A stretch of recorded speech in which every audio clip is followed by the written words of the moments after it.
पिछले बार हम लोगों ने भगवद गीता श्लोका कौन सा किया था? 2 पॉइंट राज 2.20 27. वेरी गुड 2.27 और अब तक तो सबने श्लोका तो रिसाइट कर ही लिया होगा, मेमोराइज कर लिया होगा। और तुमने तो शायद पिछले बार किया था राज, ऑडियो भेजा था मुझे, ऑडियो भेजने को कहा था, तो मुझे लगता है श्रेया ने भेजा था। रितेश तुमने मेमोराइज किया 2.27 लास्ट वीक का श्लोका? किया था? हाँ माता जी किया था। ओके, एक बार बोल दोगे? ओके माता जी फर्स्ट लाइन का मुझे याद नहीं। यत् करोषि यत् करोषि यत् अश्नासि यत् तजोषि ददासि यत् तपस्ये कौन्तेय यत् यत् तपस्यसि तपस्ये कौन्तेय कौन्तेय कुरुष्व मद् अर्पणम् तत् तत् कुरुष्व मद अर्पणम्। तत् कुरुष्व मद् अर्पणम्। Very good. और ट्रांसलेशन ट्रांसलेशन माता जी ने किया। कौन करेगा? जिसका श्लोका हम करते हैं उसका ट्रांसलेशन तो हमें आना ही चाहिए, नहीं तो मतलब क्या हुआ? हमको तो संस्कृत आती नहीं है ना, हम संस्कृत में बोलते हैं नहीं ना, हम संस्कृत नहीं बोलते, इसलिए हमें ट्रांसलेशन तो आना चाहिए कि इसका मतलब क्या है करके। ठीक है, नेक्स्ट टाइम ट्रांसलेशन के साथ बोलना है, ठीक है?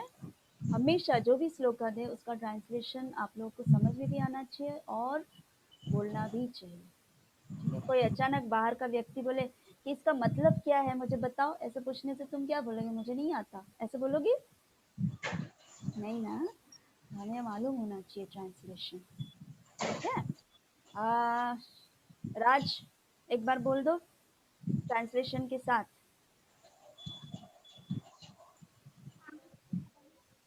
आवाज आवाज आवाज नहीं आ रही है तुम्हारी।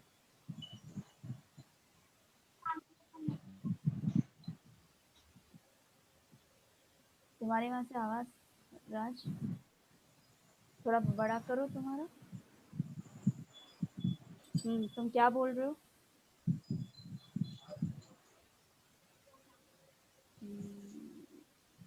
एनीवे तुम्हारा नहीं आ रहा है, रुक जाओ। श्रेया जी माता जी। तुम एक बार बोल दो। ओके माता जी। यत् करोषि यद् अश्नासि यद् जहोषि ददसि यत् आसियत ददसि यत् तपस्यासि कौन्तेय तत् कुरुष्व मद् अर्पणम्। Translation: whatever you do, whatever you eat, whatever you offer or give away, and whatever austerities you perform, do that, O son of Kunti, as an offering to me. Hare Krishna. ठीक है, बहुत अच्छा। राज तुम्हारा भी ठीक हुआ?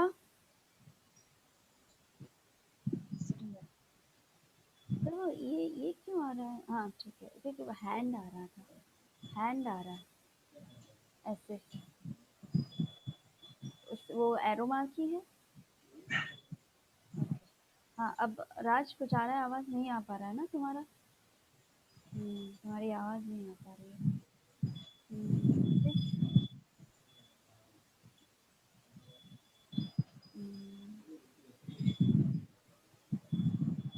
Okay, okay, ठीक है, ओके। तो और कौन रहा? संयुक्ता तुम एक बार बोल दोगी? Bhagavad Gita text 9.27. Yad karoshi yad ashnasi yad juhosi dadasi yad tapasyasi kaunteya tat kurushva madarpanam.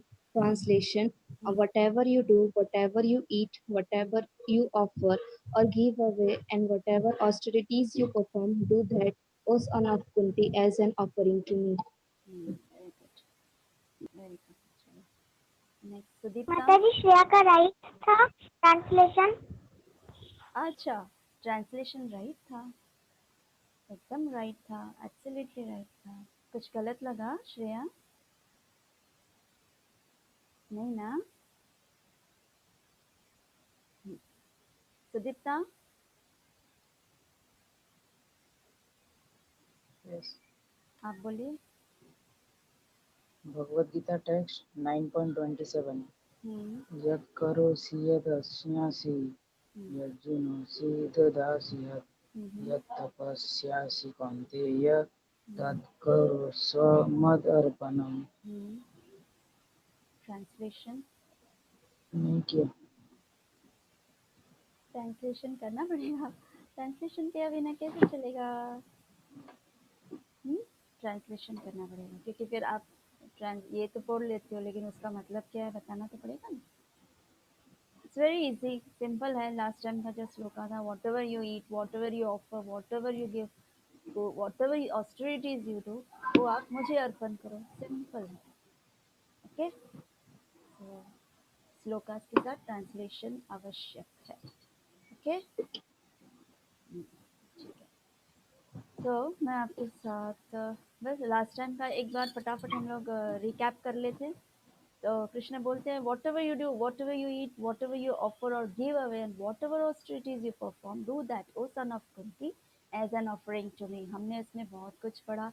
हर एक जो आश्रम है, ब्राह्मण, क्षत्रिय, शूद्र, वैश्य, उन सभी आश्रम में सभी को काम तो करना है, लेकिन वो काम किस तरह से डाइवर्ट करना है कृष्ण की तरफ, ताकि हमें गुड रिएक्शंस और बैड रिएक्शंस का हमें उसका इफेक्ट ना हो। क्योंकि गुड रिएक्शन हो या बैड रिएक्शन को बॉडी तो लेना ही पड़ेगा, और बॉडी जब ले उसके साथ पैकेज क्या होता है, जन्म, मृत्यु, जरा व्याधि। तो उन सब से बचने के लिए कृष्ण ये बोलते हैं कि आप अगर मुझे ऑफर करते हो, मुझे बचते हो, तो हर वो चीज़, हर वो रिएक्शंस जो है वो आपको नहीं लगेगा, and you will be liberated, और आप मेरे पास आओगे करके।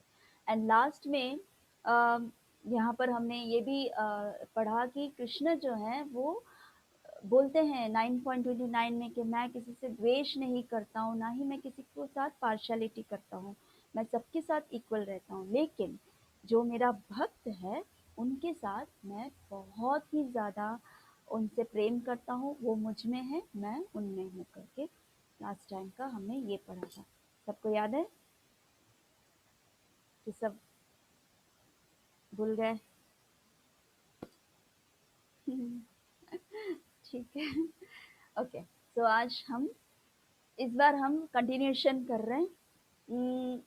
इस बार आप लोगों को झटका ऐसा लगेगा कि अब हर बार मैं श्लोका एक बोल रही थी, इस बार 2-3 श्लोकास एक साथ है। 9.29, 9.30, 9.31 एंड 9.34। तो ये 4 श्लोकास का आज मैं फटाफट हम लोग कर लेंगे। एज यूजुअल 4 o'clock तक हम फिनिश कर लेंगे, लेकिन मेमोराइज करना आपको पड़ेगा 9.29, 9.30, 9.31 एंड 9.34। ठीक है, ये मैं समझाऊँ, उसके बाद आप जब शायद रिसाइट करेंगे तो आपको शायद जल्दी उसको ग्रास भी कर सकते हैं, एंड देन समझ में भी आएगा। ठीक है, इसलिए इस बार मैंने आप लोगों को ऑडियो नहीं भेजा। Let's see. ओके, सुदीप्ता सुनाई दे रहा है ना? तुम्हें कुछ ज़्यादा स्ट्रेस करना पड़ रहा है? नहीं ना? Okay, so I'll share the screen.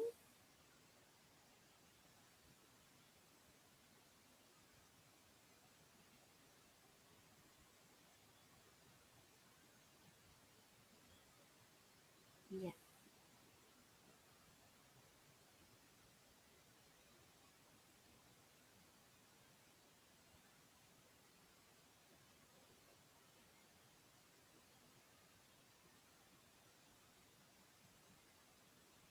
ठीक है, सो लास्ट टाइम हमने ये एक श्लोका जो लास्ट में मैंने पढ़ाया था, जो अभी वापस मैंने ये आप लोगों को सुनाया। आई envy no one nor am I partial to anyone, I am equal to all, but whoever renders service unto me in devotion is a friend, is in me, and I am also a friend to him.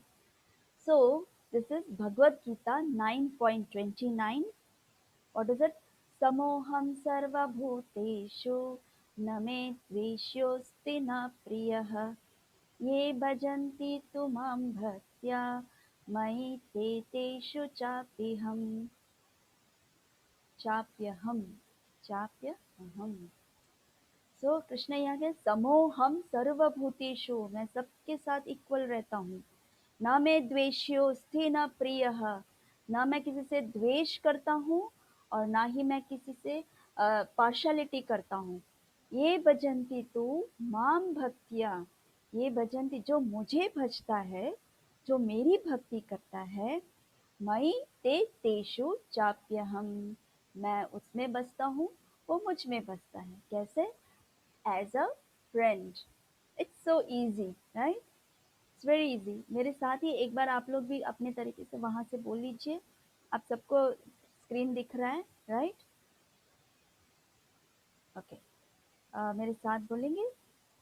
एक just, आप सबको screen दिख रहा है ना? Screen दिख रहा है ना? ओके, ठीक।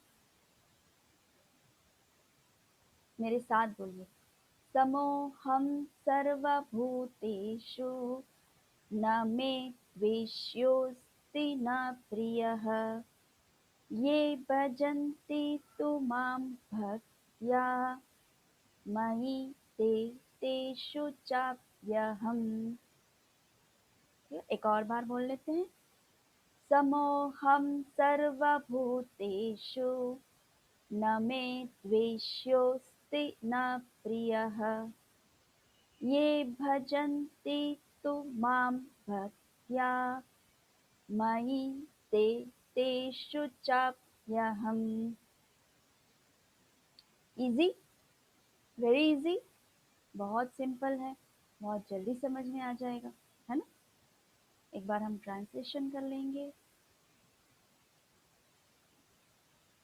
I envy no one, nor am I partial to anyone. I am equal to all, but whoever renders service unto me in devotion is a friend, is in me, and I am also a friend to him. देखो कृष्ण कितना अच्छे से आलिंगन करता है उसके भक्त को, कितना अच्छा आलिंगन करते हैं। उस तरह से हमारी भी इच्छा होनी चाहिए कि हम ऐसी भक्ति करें ताकि कृष्ण हमें भी आलिंगन करे और हम उन्हें आलिंगन करें। So we go further. हाँ, अभी वन मे क्वेश्चन हियर,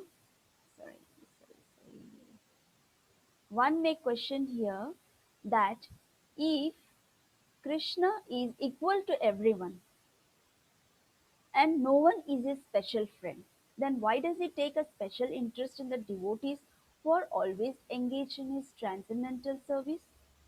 तो यहाँ प्रश्न ये उठता है कि अगर कृष्ण सबके साथ समान नहीं है, equal to everyone, and no one is his सबके साथ समान है and no one is a special friend, उनका कोई स्पेशल फ्रेंड भी नहीं है और ना ही वो किसी से द्वेष करते हैं, तो एकदम स्पेशल इंटरेस्ट अपने डिवोटीज को क्यों बताते हैं जो उनके सर्विस में जो एंगेज रहते हैं, उनके ट्रांसेंडेंटल सर्विस में जो एंगेज रहते हैं? तो भगवान क्या बोलते हैं सुनिए। The lord claims that every living entity, हर एक जीव, इन whatever form, चाहे वो मनुष्य के रूप में हो या पशु के रूप में हो, एक चींटी के रूप में हो या किसी भी रूप में, एक वृक्ष के रूप में हो या एक पक्षी के रूप में है, चाहे किसी भी फॉर्म में हो, लेकिन ये सब लिविंग एंटिटी है, ये सब जीव है, इज हिज सन, उनका उनके बच्चे हैं। And so he provides everyone with a generous supply of the necessities of life. इसलिए इस लाइफ में जो उस लिविंग एंटिटी को ज़रूरत होता है उस हिसाब से भगवान अपने पुत्रों को जैसे देते हैं, जैसे एक पिता अपने पुत्रों को, बच्चों को जिस तरह से पालन पोषण करते हैं, उस तरह से भगवान भी सभी जीवों का पालन पोषण करते हैं एक समान, उसमें कोई भेदभाव किया भी नहीं, जनरस सप्लाई देते हैं जो उनकी लाइफ के लिए नेसेसिटीज होती है। क्या एग्जाम्पल दिया? He is just like a cloud, भगवान कैसे हैं? एक बादल के समान है, विच पोर्स रेन, जो बादल बरसाता है, पानी बरसता है, और वो पानी सभी के ऊपर बरसता है। पानी जब बारिश होती है तो ऐसा नहीं देखता कि ये रॉक है तो मैं इस पे ना गिरूं, यहाँ पर जमीन है तो मैं इस पे गिरूं, ऐसा नहीं देखता है। जैसे ही बारिश बरसता है सभी जगह पानी पानी हो जाता है, राइट? वो सब इक्वली सबके समान वो बरसता है। उसी तरह भगवान को क्लाउड के समान यहाँ एग्जाम्पल दिया, which pours rain all over regardless of whether it falls on rock or land or water। चाहे वो जमीन हो, माउंटेन हो, रॉक हो, पानी हो, पानी में भी पानी बरसता है। ऐसा नहीं सोचते कि वो यहाँ तो पानी है, इसमें इसमें पानी और देकर क्या करना है, नहीं, वो इक्वली सबके समान बरसता है। उसी तरह भगवान भी जिनकी नेसेसिटीज ऑफ लाइफ में जो नेसेसिटीज होती है वो इक्वली उनके कर्म के अनुसार भगवान प्रोवाइड करते हैं। बट ये बहुत बड़ा एक ये है, बट फॉर हिज डिवोटीज, उनके भक्तों के लिए ही गिव स्पेसिफिक अटेंशन, भगवान उन पे स्पेशल ध्यान रखते हैं। Such devotees are mentioned here. They are always in Krishna consciousness and therefore they are always transcendently situated in Krishna। कैसे डिवोटीज, यहाँ किस तरह के डिवोटीज जिसके लिए भगवान स्पेशल अटेंशन दे रहे हैं, वो are always in Krishna consciousness, उनका जो कॉन्शियस है हमेशा कृष्ण में पूरी तरह उसमें रहते हैं। And therefore they are always transcendently situated in Krishna. तो जैसे पूरा चित्त उनमें कृष्ण में ही जब रहता है तो वो ट्रांसेंडेंटली भी कृष्ण में ही है, वो कृष्ण में ही वो सिचुएटेड है। तो the lord says here distinctly, they are in me naturally, as a result the lord is also in them. जब वो मेरी मुझे अपने चित्त में ही लगाते तो मैं खुद भी उनमें उनके चित्त लगाता हूँ, मैं भी उनको उतना ही याद करता हूँ। तो इसी तरह भगवान, दे आर इन मी, मुझ में वो है और मैं भी उनमें हूँ, the lord is also in me. कितनी बड़ी बात है, ठीक है। तो 9.29 का ये मतलब हुआ, अब सबको समझ में आ गया 9.29 का श्लोका।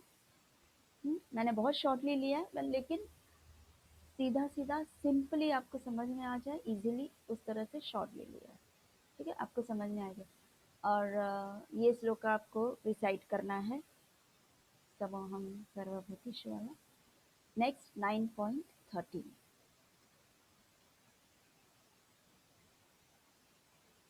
9.30, अपि चेत सुदुराचारो भजते माम् अनन्यभाक् साधुरेव समन्तव्यः समयव्यवसितो हि सः। 9.30, अपि चेत सुदुराचारो भजते माम् अनन्यभाक् साधुरेव समन्तव्यः समयव्यवसितो हि सः। इसमें भगवान क्या बोल रहे हैं, even if one commits the most abominable action, सबसे abominable action मतलब ऐसा जिसकी कोई माफी नहीं हो, ऐसी गलती जिसकी कोई माफी ना हो, ऐसे abominable action ऐसा कोई करता हो, if he is engaged in devotional service, ऐसे व्यक्ति फिर भी अगर डिवोशनल सर्विस में एंगेज्ड हैं, he is to be considered saintly because he is properly situated in his determination। कितनी बड़ी बात है, आपको विश्वास ही नहीं होगा। जनरली हम क्या करते हैं, किसी ने गलती कर ली कि अरे उसने गलती की, उसने इस तरह से उसको परेशान किया, इस तरह से मुझे कहा, उसने उसने मेरा चीज इस तरह से चोरी कर ली और ये अभी मेरे साथ झगड़ा कर रहा है, इसके साथ तो अभी मैं पूरी जिंदगी बात नहीं करने वाला। ये आपके नज़र में क्या हुआ, अबॉमिनेबल एक्शन हो गया, यानी उसने गलती की, अब आपको उसके साथ बात ही नहीं करना, ना ही उसको देखना है, ना ही उसको आपको माफ़ी भी देनी है, कुछ नहीं करना, क्योंकि उसने आपकी चीज़ ले ली। बट भगवान क्या कहते हैं, अगर उसने अधम से अधम पाप भी किया हो, लेकिन अगर वो डिवोशनल सर्विस में टोटली एंगेज्ड हो, तो भी he is a saintly person because he is properly situated in his determination.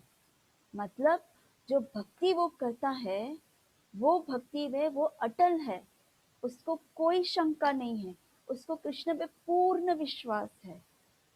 ऐसे विश्वास से जब वो डिवोशन करता है, दो ही पापी व्यक्ति, पापी भी हो तो भी वो मेरा भक्त है, तो भी he is a saintly person, है ना। बड़ी बात, विश्वास नहीं हो रहा है ना, मुझे भी नहीं हो रहा था, लेकिन फिर बाद में मैंने विश्वास किया। सो भगवान यहाँ क्या समझाते हैं? So this is what the translation is, कि even if one commits the most abominable action, if he is engaged in devotional service, he is to be considered saintly because he is properly situated in his determination. अभी हम श्लोका पे जाएंगे। अपि चेतसु दुराचारो, चाहे कितना भी वो दुराचारी हो, भजते माम अनन्य भाग, अनन्य डिटर्मिनेशन से जो मुझे भजता है, मुझे भजता है, भजते माम साधुर एव समन्तव्यः, मतलब उसे साधु ही बोलते हैं, वो एक साधु ही, समय व्यवस्थितो ही सह। भगवान बोलते हैं कि वो प्रॉपरली डिटरमाइंड हो, प्रॉपरली डिटरमाइंड हो तो उसे साधु ही कहते हैं। तो now see what is the explanation. Without deviating his attention to any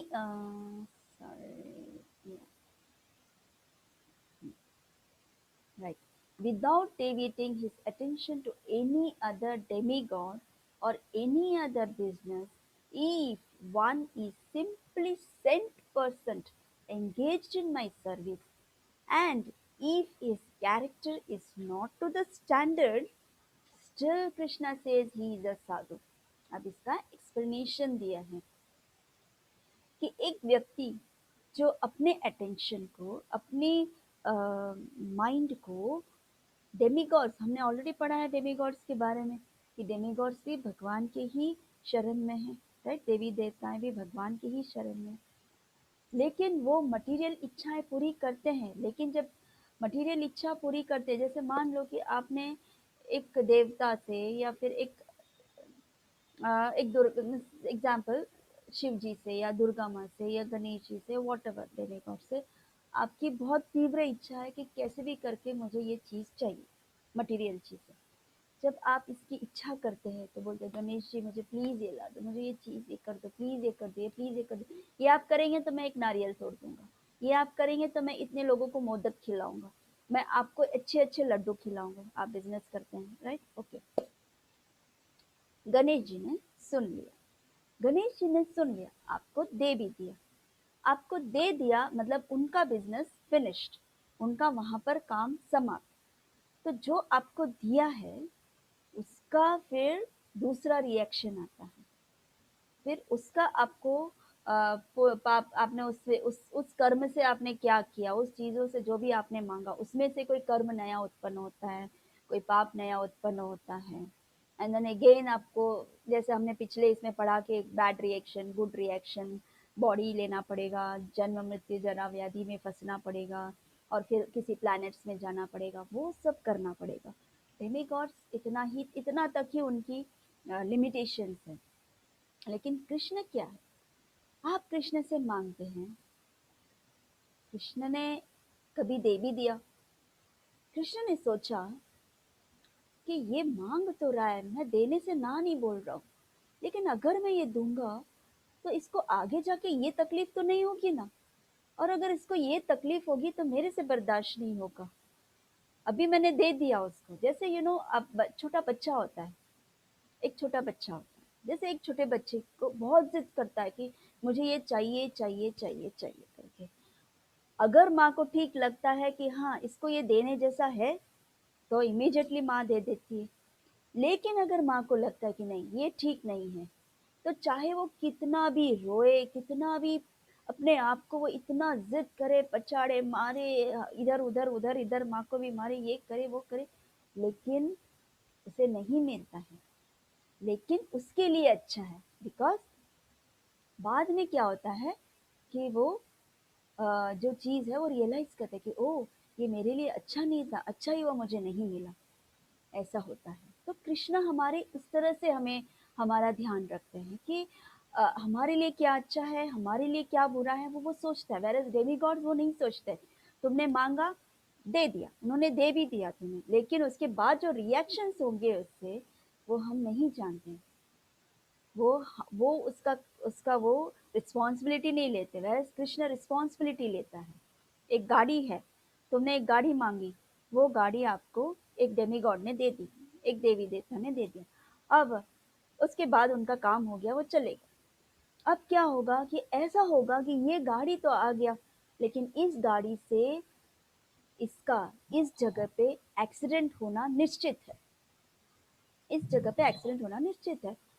अब एक्सीडेंट हो जाने वाला होता है, मतलब लाइक अच्छा है कि बुरा है? तुम्हें गाड़ी मिली बहुत अच्छी बात है, लेकिन तुम्हारा एक्सीडेंट होने वाला वो अच्छी बात नहीं, वो तो बहुत बुरी बात है, राइट? सो वो कृष्ण ही समझ सकते, कृष्ण ही समझते हैं, और वो हम उनके भक्तों को कभी भी गलत जगह पे या डेंजरस सिचुएशन में कृष्ण नहीं डालते हैं। ये है कृष्ण। सो यहाँ पर ये कहा जाता है कि ऐसे व्यक्ति जो ऐसे भौतिक इच्छाओं को त्याग के डेमीगॉड्स के पीछे ना जाकर पूरी तरह 100% वो कृष्ण पे कंसंट्रेट करता है, कृष्ण की भक्ति पे कंसंट्रेट करता है, चाहे वो फिर गलत काम मतलब गंदा, मतलब लाइक कैरेक्टर से, या अम, या फिर वो किसी के साथ बुरा कर रहा हो या कुछ गलत कर रहा, कुछ अहित कर रहा हो, तो भी वो साधु ही कहलाता है। बहुत बड़ी बात है, लेकिन हमें एक्सेप्ट करना चाहिए। सो साधु, एक मिनट,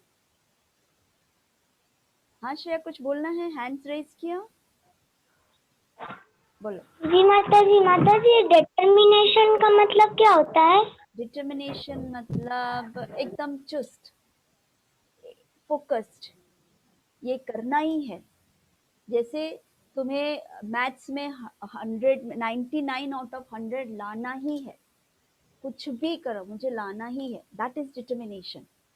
वो डिटर्मिनेशन जो होता है ना, जैसे कि रितेश अगर सोचे कि आज मुझे 16 माला करना ही है, आज से मैं 16 माला करूंगा ही, तो वो होता है डिटर्मिनेशन। हालांकि वो करता है कि नहीं करता है मुझे नहीं पता, करता है 16, हम हंस लो पूरी तरह हंस लो। और माता जी हमें 4 श्लोका करके वॉइस रिकॉर्ड कर भेजना है। या वॉइस रिकॉर्ड करके भेजना। सो ये सब क्वेश्चंस आप लास्ट में पूछ सकते हैं। Okay okay okay. So so ये होता है डिटर्मिनेशन। तो उस डिटर्मिनेशन से अगर कृष्ण का भजन करते हैं तो कृष्ण उसे साधु बोलते हैं, चाहे फिर वो कैसे भी कुछ गलत काम करता भी होगा, बट वो हम आगे पढ़ेंगे कि वो किस तरह से वो सुधरेगा, मतलब कैसे उसमें वो प्रवृत्ति मतलब इम्प्रूवमेंट आएगा। सो साधु मीन्स, आप लोग को दिखाई दे रहा है ना? नहीं, मैं कहीं और चली गई थी। साधु मीन्स अ पायस मैन और अ रिलीजियस मैन। साधु का मतलब क्या होता है? बहुत ही अच्छा व्यक्ति, एकदम रिलीजियस, सीधा साधा, भगवान का भक्त, अ, एकदम जैसे लगे कि हाँ आज्ञाकारी, एकदम ऐसे हॉनेस्ट मैन, गुड क्वालिटीज के साथ, उसको हम साधु बोलते हैं। So Krishna says, even if he is not of a good character, but if his only qualification is that he is acting in Krishna consciousness sincerely, then he is a sadhu. Krishna बार बार यहाँ repeat करते हैं क्या?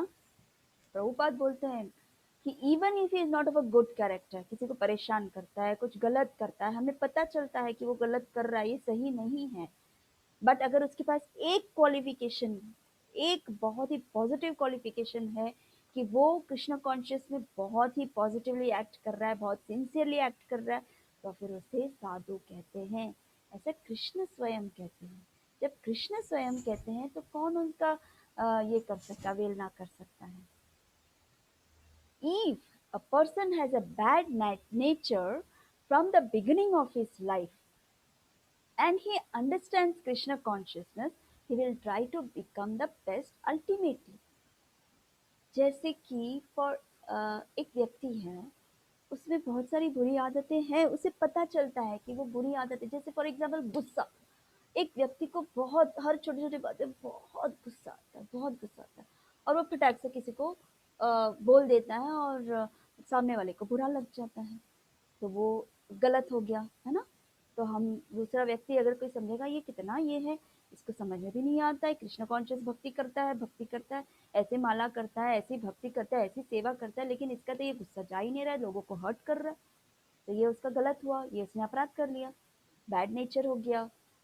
लेकिन कभी ना कभी जैसे जैसे वो इम्प्रूव होगा, कभी ना कभी तो उसमें वो इम्प्रूवमेंट आएगा, क्योंकि वो हरे कृष्ण महामंत्र चैंट करता है, वो नित्य कृष्ण को ध्यान करता रहता है, वो कृष्ण के बारे में सोचता रहता है। लेकिन ये उसका नेचर है, बचपन से ही उसकी ये आदत है। आदतें, कभी कभी आदतें ऐसी होती है कि हम उससे छुटकारा मिलना थोड़ा मुश्किल हो जाता है, लेकिन जब वो कृष्ण कॉन्शियस में आ जाता है, वो बहुत इजीली उसको पार कर लेता है। क्यों? क्योंकि कृष्ण वहाँ उन्हें हर स्टेप में हेल्प करते हैं। वो हम आगे पढ़ेंगे। लाइक मैं आपको एक एग्जाम्पल दूँ, जैसे प्रभुपाद जब थे, तब एक भक्त उनके इसमें जॉइन, एक रेगुलरली जैसे सब लोग विजिट करते हैं ना, उस तरह से एक और एक आदमी आया था, तो उन्होंने वहाँ पर उनके लेक्चर्स वो विजिट कर रहा था, देख रहा था, सुन रहा था लेक्चर्स वगैरह, लेकिन एक्चुअली वो एक चोर था, वो एक चोर था। तो वो चोर जो था वो सोच रहा था कि आज मैं यहाँ पर क्या चोरी करके जाऊँ, तो मुझे आज यहाँ पर कुछ चोरी करना है करके। तो वो प्रभुपाद के ग्रुप्स में जो उनके सामने जो उनके भक्त होते हैं, उनके डिसाइपल्स होते हैं, उनके सामने वो बैठ जाता है। फिर उसके बाद वो देखता है कि मैं क्या, प्रभुपाद वहाँ से लेक्चर दे रहे हैं, प्रभुपाद ई कृष्ण कॉन्शियस का लेक्चर दे रहे हैं उसको कृष्ण के बारे में, और ये बैठकर सुन भी रहा है। और उसका ध्यान क्या है कि प्रभुपाद ने एक बहुत एक्सपेंसिव वॉच पहना है, किसी ने उनको गिफ्ट किया था, तो उस तरह से उन्होंने वॉच पहना है, तो वो वॉच उसको चोरी करना था। तो अब समझ में नहीं आ रहा था कि इसको चोरी कैसे करे करके। तो रोज वो मतलब सोचते अचानक उसमें एक ऐसी प्रवृत्ति आई, एक ऐसा इम्प्रूवमेंट आया उसकी चित्त में, ऐसे कॉन्शियस में इतना अच्छा एक पॉजिटिव ये आया कि वो धीरे धीरे कृष्ण कॉन्शियस में आने लगा, वो रोज आने लगा। रोज आने के बाद वो भक्त भी बनने लग गया, और भक्त बनने के बाद एक बार फिर उसने प्रभुपाद को बोला कि प्रभुपाद, एक्चुअली मैं एक चोर हूँ, मैं आपकी वॉच चोरी करने आ रहा था, लेकिन आपने इस तरह से हमें कृष्ण भक्ति सुना के, कृष्ण भक्ति चैंटिंग करा के, कृष्ण भक्ति श्रवणम करा के मैं अभी पूरी तरह मेरा इम्प्रूवमेंट हो गया, और अब मैं उसके बारे में सोचता नहीं हूँ करके। तो ये होता है कृष्ण कॉन्शियसनेस। आपको समझ में आया उसमें चेंजेस कैसे आया गलत चीजों का, है ना। ऐसे और एक भी था, वो आज एक सन्यासी, ऐसे कोई एक प्रभुपाद के एक डिसाइपल है, अभी एक वो सन्यासी है हमारे इस्कॉन में। तो एक और ऐसा एक स्टोरी है, एक जो एक चोर था, उसके पीछे पुलिस वाले भाग रहे थे, तो वहां पर दूर दूर कृष्ण वाले हरे कृष्ण वाले कीर्तन करते करते जा रहे थे, तो उस मंडली में वो अंदर घुस गया, तो चोर पकड़ नहीं पाए उसे। तो वो लोग मंदिर के अंदर चले गए, तो वो भीड़ वो निकलना चाहता था, लेकिन इतनी भीड़ थी कि वो बाहर नहीं निकल पा रहा था, और वो देख रहा था कि वो जो पुलिस वाले हैं वो उसके आगे पीछे उसको ढूंढ रहे, तो उसके पास कोई चॉइस नहीं था, तो वो भी कृष्ण कॉन्शियस में अंदर टेम्पल में घुस गया। लोगों के साथ उसने देखा क्या हो रहा है, ये सब क्या है करके। तो तो उसने देखा कि सब कुछ बहुत अच्छा लग रहा है, अभी पुलिस वालों से बचने के लिए मुझे यहाँ पर 4-5 दिन रुक जाना चाहिए, या एक आध महीना मुझे रुक जाना चाहिए, ताकि मैं ये पुलिस वालों से बच जाऊंगा करके। तो वो 1 महीना रुक जाता है। अब 1 महीना वो जब रुक जाता है, तो उसको मंगला आरती अटेंड करनी पड़ती है। उसने तो कभी लाइफ में मंगला आरती अटेंड नहीं की है, उसने कभी लाइफ में कभी 8-9 बजे से पहले उठा नहीं होगा, और उसको 4:30 को उठना पड़ रहा है, उसको ठंडे ठंडे पानी में स्नान करना पड़ रहा है, उसको ठंडे पानी में स्नान नहीं करना, ठंडे पानी में स्नान करना पड़ रहा है, जप करना पड़ रहा है, जप करना तो उसको अच्छा ही लगता था। हाथ में जैसे ही हाथ में उसको नींद आ जाती थी, जैसे ही वो बीट बैग में हाथ रखता था, नींद आ जाती थी उसको। तो उसको इतना बोरिंग लगता था ये सब, कि ये क्या है करके, ऐसे मुझे ये कहाँ मैं आ गया हूँ करके। और फिर उसके बाद वो एक हफ्ते बोले नहीं मेरे पास अभी चॉइस नहीं, मुझे करना ही पड़ेगा, नहीं तो भक्त नहीं छोड़ेंगे। तो अगर कोई ऐसे वो सो रहा होता है ना माला करते करते ऐसे, तो बाजू में एक भक्त होता है तो उठाता है, अरे क्या सो रहा है, माला कर, ऐसे करके उसको जबरदस्ती उठा देता है। तो उस तरह से उसका 1 महीना चलता रहा। 1 महीने के बाद जब वो बाहर गया, देखा दुनिया, तो उसको हमेशा वो कृष्ण की जो श्रवण किया, जो इस्कॉन के जो डिवोटीज थे उनके साथ जो उसने संग किया, जो वो माला कर रहा था, वो उसको अब अच्छा लगने लगा। तो वो बहुत उसने ट्राई किया कि मैं बाहर जाके रहूंगा, मुझे अभी इस कृष्ण कॉन्शियस में सब जाना नहीं है, बहुत हो गया करके मैं बाहर ही रहूंगा, मैं बहुत अच्छे से मजे से रहता था। लेकिन वो नहीं रह पाया। वो उसने क्या किया, एक आध हफ्ता रहा और एक आध हफ्ते के बाद वापस वापस वो मंदिर आ गया। मंदिर आके बोला कि नहीं आप लोग जो कर रहे हैं बहुत अच्छा कर रहे हैं, मैं भी अब आप लोगों के साथ ही जुड़ जाता हूँ करके। अब बताओ, उसका जो बैड कैरेक्टर था, जो बैड नेचर था, वो परिवर्तित हुआ। 1 महीने में जो उसने हरे कृष्णा चैंटिंग किया, श्रवणम किया, साधु संग किया, प्रसादम लिया, उसमें इम्प्रूवमेंट आया।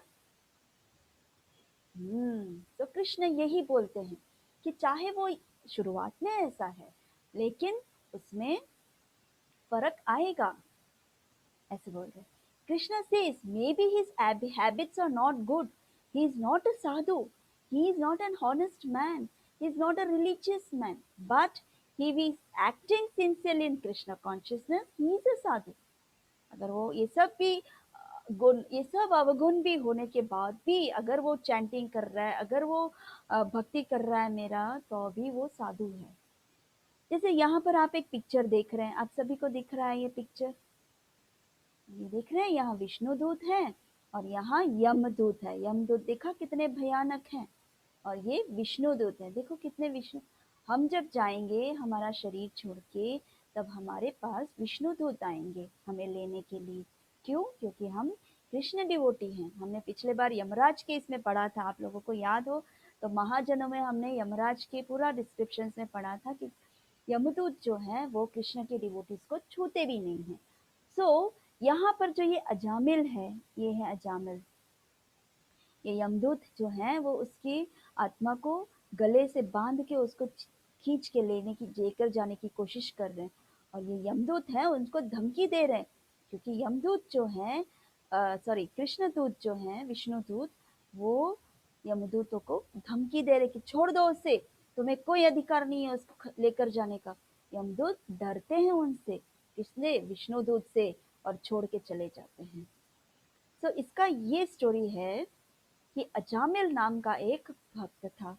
शुरुआत में वो बहुत अच्छी भक्ति करता था, बहुत ही अच्छे नियमों का पालन करता था, सब कुछ बहुत अच्छे से वो फॉलो करता था। कृष्ण बहुत ही अच्छे से टाइम टू टाइम मंत्र जाप करना, टाइम टू टाइम भगवान की सेवा करना, भोग ऑफरिंग करना, प्रसाद ग्रहण करना, लोगों को भगवान के बारे में समझाना, वो सब करता था।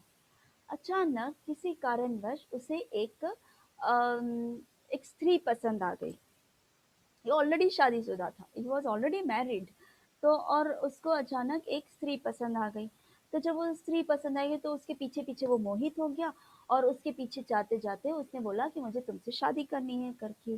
तो उसने क्या किया कि वो लेडी ने बोला ठीक है मैं आज शादी करने के लिए तैयार, तो उसने शादी भी कर ली। शादी करके एक नया जीवन, एक तो उसने, हमने 4 रेगुलेशंस में हमने देखा कि शादी एक बार हो गई तो दूसरी बार वो शादी नहीं करेगी। इलिसिट रिलेशंस हमने पढ़ा 4 नियमों के 4 रेगुलेशंस में, राइट। उसमें से 4th था इलिसिट रिलेशंस। तो उसने एक तो ऑलरेडी शादी कर ली थी, फिर भी उसने नियम भंग किया, तो वो हो गया, एक अपराध हो गया, उसने कर लिया। फिर उसने क्या किया, अब उसको घर चलाना है। अब उसकी बीवी डिमांड कर रही है कि तुम इस तरह से बैठे रहोगे तो कैसे चलेगा, तुमको नौकरी करनी पड़ेगी करके। तो वो नौकरी करने जाता है, तो नौकरी में क्या होता है कि गलत गलत काम करता है वो, क्योंकि पैसा चाहिए होता है, पैसे सीधे सीधे तो मिलते नहीं थे उसको। तो कुछ भी ऐसे वैसे काम करके, वो गलत काम करके वो पैसे लेकर आता था, क्योंकि उसकी बीवी उसको ये करती थी कि अगर तुम मुझे अच्छे से रखोगे नहीं, तुम अच्छा पैसा नहीं लाओगे, तो मैं तुम्हें छोड़ के चली जाऊंगी करके। तो उस डर से वो कहाँ से भी कैसे भी करके ये न के न प्रकार है ना, वो कहीं से भी पैसा लाता था। फिर उसको बहुत सारे बच्चे होते थे, और इतना सारा वो, इतना इन सब चीजों में उलझा रहता था कि वो भगवान को ही भूल गया। वो भगवान का जो नियम अनुसार सब करता था, सब कुछ भूल गया। सब कुछ चला गया उसका। था वो साधु, राइट, लेकिन अब उसका पतन हो गया, उसके नेचर की वजह से उसने गलत काम कर लिया। अब वो सब गलत काम ही कर रहा है अब तो।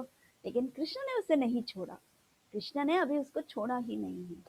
तो क्या हुआ, अंत समय आया, बूढ़ा हो गया, अंत समय आ गया। अब उसका एक छोटा सा बच्चा था, उसके बहुत सारे बच्चे थे, उसमें से लास्ट बच्चा एक छोटा था जिसका उसने नाम रखा नारायण। और उस नारायण के लिए उसको इतना प्रेम था, इतना प्रेम था, इतना आसक्ति था उसके बच्चे पर कि हमेशा नारायण नारायण नारायण नारायण ही करता था। अब उसका अंत समय आ गया। अब उसने इतने पाप किए, इतने पाप किए कि यमदूत को आना पड़ा उसको खींच के ले जाने के लिए। जैसे आपने फोटोज में देखा, मैंने जैसे पिक्चर दिखा, उस पिक्चर में दिखा, तो उस तरह से उस यमदूत आए और उसको गले में, ऐसे मैंने बताया था ना, यमराज एक रस्सी रखते हैं, तो उस रस्सी से वो सभी को खींचते हैं, आत्मा सभी जीवों को। तो उस तरह से उसके गले में यूं लटका और उसको खींचने लगा यमदूत।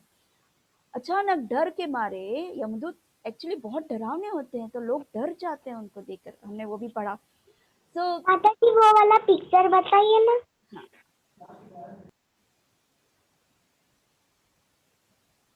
तो ये जो है वो यमदूतों को देख के डर जाता है वो, और डर के मारे वो क्या करता है, नारायण अपने बेटे का नाम लेता है। वो अपना छोटा पुत्र जो है नारायण, जिसका नाम है नारायण नारायण नारायण करके, वो नारायण का नाम लेता है। लेकिन जैसे ही उसने नारायण का नाम लिया, वहां विष्णुदूत प्रस्तुत हो गए। इमीडिएटली वहां विष्णुदूत प्रस्तुत होगा और यमदूतों को धमकाने लगे, डराने लगे कि छोड़ो उसको वहीं पर। तो यमदूतों ने बोला कि क्यों छोड़े हम, वो नर्क के, उसने बहुत सारे पाप किए हैं, तो वो नर्क के नर्कवासी है, अब हम उसे ले जाएंगे। तो विष्णुदूतों ने कहा कि नहीं, उसने नारायण का नाम लिया है, तो अब तुम उसका कुछ नहीं कर सकते हो करके। देन फिर बाद में यमदूतों के पास कोई चॉइस नहीं होता है, और वो फिर बाद में उन लोगों को उसको छोड़ के चले जाते हैं वो लोग। तो इमीडिएटली जो अजामिल है वो रियलाइज करता है कि मैंने इतने अपराध, क्योंकि उस बीच में उसने बहुत कुछ रियलाइज कर लिया होता है कि मैंने कितना पाप किए होंगे, तब जाके यमदूत आए होंगे, मैं भगवान को भूल गया, और भगवान को भूलने की वजह से मैंने इतना सब काम किया है, गलत काम। अब मुझे ये सब चीजें छोड़ के अब भक्ति ही करनी है, अब मुझे ये सब कुछ नहीं चाहिए, मुझे सिर्फ कृष्ण भक्ति करनी है।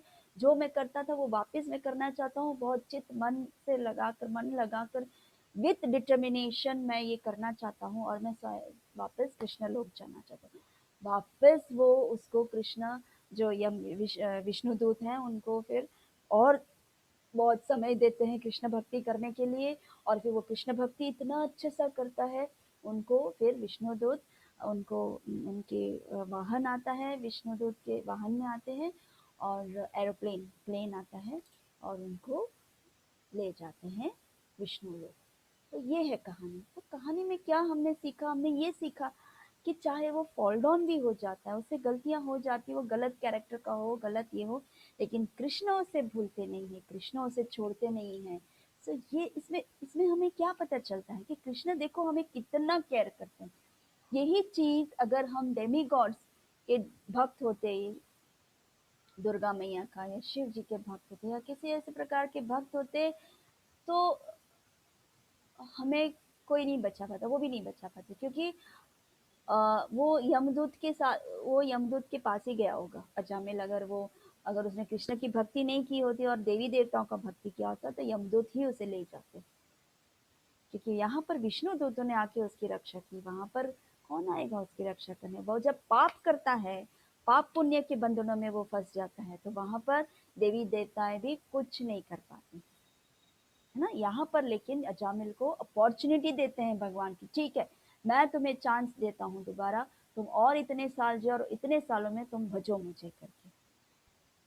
तो ये है स्टोरी इसका। अच्छा है ना, समझ में आ रहा है ना सब कुछ अच्छे से, इंटरेस्टिंगली। तो भगवान यहाँ कहते हैं कि ये फिर भी जो मुझे बचता है वो फिर भी साधु है। नेक्स्ट क्या कहते हैं, रूप गोस्वामी। हम सभी जानते हैं रूप गोस्वामी को, षड गोस्वामी में से है ना।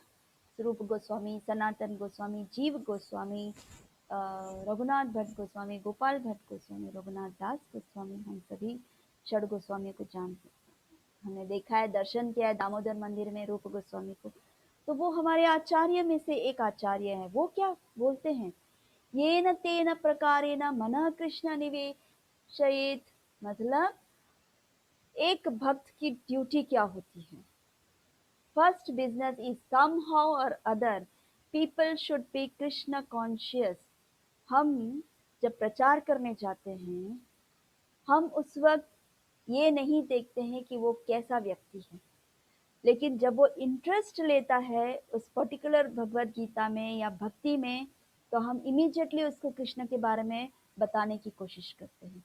क्या हम उसको ये पूछते हैं कि तुम पापी हो, तुमने ये काम किया है, तुमने इसको परेशान किया है, तुमने ये चोरी की है, क्या हम ऐसे पूछते हैं? नहीं पूछते हैं। हम क्या सोचते हैं कि ये कैसे भी ये व्यक्ति भक्त बन जाए, हम यही सोचते हैं, राइट। तो रूप गोस्वामी स्वयं कहते कि कैसे भी, चाहे वो चोर हो, चाहे वो डकैती हो, चाहे वो हिप्पी हो, प्रभुपाद ने कुछ नहीं देखा। प्रभुपाद तो जो भी आते हैं, जो सीरियस है कृष्ण कॉन्शियस, उसको ले ही लेते थे और इस तरह से प्रचार करते थे कि अगर गलत भी आदमी हो, वो वापस अपने पास, प्रभुपाद के पास वो आ ही जाता था। उस तरह से वो भक्ति करते थे, उनकी भक्ति में इतनी शक्ति थी। तो यही रूप गोस्वामी बोलते कि the first business is somehow or other people should be Krishna conscious. चाहे कैसे भी व्यक्ति हो, चाहे कैसे भी लोग हो, पहले उसको कृष्ण कॉन्शियस में डालो, उसको कृष्ण कॉन्शियस में फिक्स कराओ। One should fix his mind on Krishna by any means. किसी भी हालत में उसको एक बार कृष्ण कॉन्शियसनेस में आप उसको ला दो, आप उसको कृष्ण कॉन्शियस में ला दो, उसके बाद कृष्ण उसको संभालेगा। फिर हमें उसकी चिंता करने की कोई जरूरत नहीं। हम देखते हैं कि जैसे भक्ति वेक्षक ग्रुप में बहुत सारे भक्त इकट्ठे हुए थे, बहुत सारे लोग नए नए जब शुरू शुरू में ज्वाइन होते हैं, तो बहुत सारे लोग ज्वाइन होते हैं, बहुत सारे लोग ज्वाइन होते हैं। फिर क्या होता है, ज्वाइन होते हैं, 1 हफ्ता आते हैं, 2 हफ्ता आते हैं, 3 हफ्ता आते हैं, 1 महीना आते हैं, 2 महीना आते हैं, 3 महीना आते हैं, अचानक गायब हो जाते हैं, एकदम गायब हो जाते हैं। लेकिन हमने अपना काम कर लिया, हमने उसको कृष्ण भक्ति सिखा दिया, कृष्ण कौन है वो बता दिया, Krishna the supreme personality of God वो भी सिखा दिया उसको, कैसे जप करना है वो भी बता दिया, क्या खाना चाहिए क्या नहीं खाना चाहिए वो भी बता दिया। हमने उनको 4 रेगुलेशंस दिखा दिया, हमने उसको कहा कि आपको प्रसाद ग्रहण करना चाहिए, ये सब टिप्स हमने उसको बता दिए।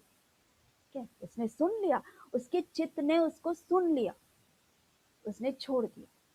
फिर कुछ समय बाद वो भटका, लेकिन बहुत सारे ऐसे लोग हैं जो वापस कृष्ण कॉन्शियस में ज्वाइन होते हैं, वापस कृष्ण भक्ति करते हैं और फिर वो एक्चुअल इंटरेस्ट लेते हैं कृष्ण भक्ति में। ऐसे बहुत लोगों के साथ हुआ है ये चीज़ कि वो थोड़े दिनों में तो माया ऐसे ही उनको खींच के ले जाती है, लेकिन वो फिर रियलाइज करते हैं, अरे मैं कृष्ण भक्ति कितना अच्छा करता था, मेरे साथ कृष्ण थे, जब कृष्ण थे तो मुझे कोई प्रॉब्लम नहीं था, मैं कितना खुश था, ऐसे करके। लेकिन वापस कृष्ण उसे छोड़ते नहीं है, कृष्ण वापस उसको कैसे भी करके खींच के लाते हैं। If one takes Krishna consciousness, then all regulations will be followed. एक बार वो कृष्ण कॉन्शियस में आ जाएगा तो वो सभी रेगुलेशंस फॉलो करेगा। कैसे? Just like a servant follows a master. जैसे एक मास्टर है, एक मालिक है, तो मालिक जो बोलता है वो सर्वेंट को सुनना पड़ता है, तो वो धीरे धीरे सुनेगा। पहले दिन में ही तो नहीं सुन पाएगा ना, पहले दिन नौकरी करने आया वो और फिर उसको एक झटके में बोले ये करो ये करो करो, वो नहीं कर पाएगा ना। एक एक करके एक एक स्टेप जब मास्टर उसको समझाता है तो वो उसको करने लगता है। जैसे आज मुझे सुबह 7 बजे इतने बजे को चाय चाहिए, तो उतने बजे वो फॉलो करता है सर्वेंट। इतने बजे 10 बजे को मैं जाऊंगा ऑफिस, तो तुम्हें उससे पहले मुझे 9:30 को मेरा खाना तैयार करना चाहिए, तो वो फटाफट 9:30 को रोज तैयार कर देता है खाना। क्यों? क्योंकि उसको फॉलो करना होता है, सर्वेंट को मास्टर का फॉलो करना होता है। तो इसी तरह एक झटके में तो फॉलो नहीं करेगा, धीरे धीरे फॉलो करेगा। तो वही कृष्ण बोल रहे हैं कि रेगुलेशन तो वो फॉलो करेगा ही, लेकिन धीरे धीरे करेगा। If the master start the servant follow similarly these things rules and regulations that will follow automatically।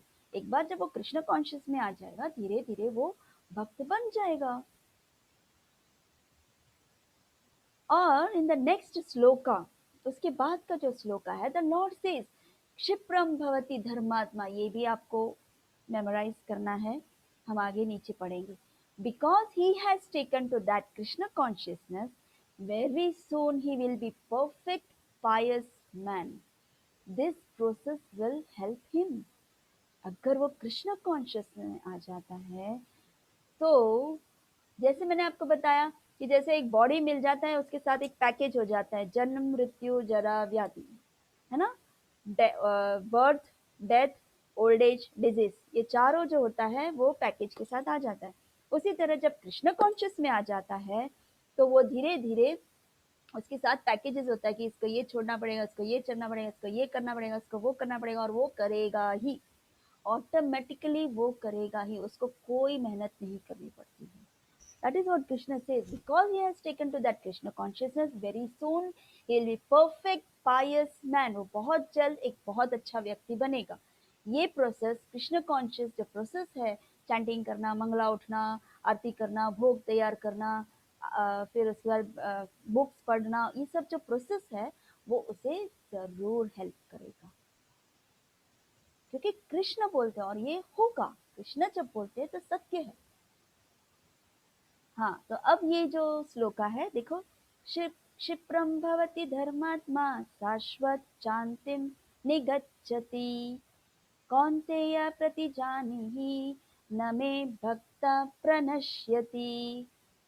क्षिप्रम भवति धर्मात्मा शाश्वत शांतिम निगच्छति कौन्तेय प्रतिजानीहि जानीहि न मे भक्तः प्रणश्यति।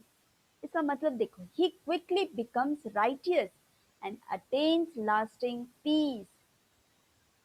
जो क्षिप्रम भवति धर्मात्मा शाश्वत शांतिम निगच्छति, भगवान बोलते हैं कि वो जब कृष्ण कॉन्शियस में जैसे ही वो आ जाता है, वो धीरे धीरे सही व्यक्ति बन ही जाएगा, वो परफेक्ट आदमी बन ही जाएगा, और हमेशा के लिए उसका वो पीस, पीस जो शांति हमेशा रहेगा वो। लेकिन कृष्ण यहाँ क्या बोलते, कौन्तेय प्रतिजानीहि न मे भक्त्या प्रणश्यति। हे कुंती पुत्र, हो son of Kunti, declare it boldly that my devotee never perishes। भगवान अर्जुन को बोलते कि हे अर्जुन, तुम बोलो, बोल्डली बोलो कि मेरे भक्त माने कृष्ण के भक्त कभी ये नहीं हो जाते, कभी डिस्ट्रॉय नहीं होते हैं, वो बिखर नहीं जाते हैं, तुम बोलो उसको। क्यों अर्जुन को बोलते हैं भगवान? क्योंकि कृष्ण जो है वो what is it एक अच्छा वर्ड है,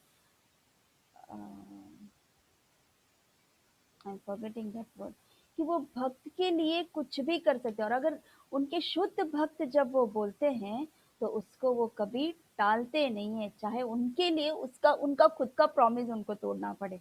कैसे? एग्जाम्पल आप लोगों को याद है भीष्म का, जब हमने पढ़ा था भीष्म पितामह का जब हमने पढ़ा था, उस वक्त कृष्ण ने युद्ध में प्रॉमिस, उन्होंने ये कर लिया था कि मैं युद्ध में भाग नहीं लूंगा, मैं कोई शस्त्र नहीं उठाऊंगा, ये उन्होंने प्रॉमिस किया था कि मैं कोई ये नहीं करूंगा, मैं कोई युद्ध नहीं करूंगा करके। सामने भीष्म पितामह, और अर्जुन की भी रक्षा करना है उनको, और सामने भीष्म पितामह ने बोला कि कृष्ण ने अर्जुन को भेज के, मतलब वो जो एरोज उन्होंने रखे थे, धनुष जो 5 धनुष जो पांडवों को मारने के लिए रखा था, वो पांडवों को मारने के लिए उन्होंने क्या किया, मेरे पास रहेगा तो मैं शायद कोई मेरे पास आएगा तो मैं दे दूंगा, इसलिए वो दुर्योधन को दे देते हैं। तो दुर्योधन के पास कृष्ण भेजता है अर्जुन को कि जाओ तुम जाके वो 5 धनुष लेकर आओ करके। तो वो कृष्ण छल करते हैं, तो भीष्म को पता चलता है कि कृष्ण ने छल किया। अब मैं देखता हूँ कि वो अपना प्रॉमिस कैसे नहीं तोड़ते हैं करके। तब भीष्म पितामह जो है वो अर्जुन पे इस तरह से वार करते हैं वो, कि कोई चांस ही नहीं था कि अर्जुन बच पाए। तो उस वक्त कृष्ण को बहुत क्रोध आ जाता है, और फिर वो वहां पर जो पड़ा हुआ रथ को उठाकर भीष्म की तरफ मारने को दौड़ते हैं। तो यहाँ क्या है, यहाँ पर वो अर्जुन को बचाते हैं। माई डिवोटी नेवर पेरिशेस, मेरे भक्त ऐसे ही नहीं, उनकी रक्षा मैं करता हूँ करके। दूसरी तरफ भीष्म पितामह भी भक्त हैं, और उनके प्रॉमिस रखने के लिए उन्होंने अपने मन में इच्छा किया था कि मैं किसी भी हालत में कृष्ण का जो प्रॉमिस है वो तोड़वाऊंगा करके।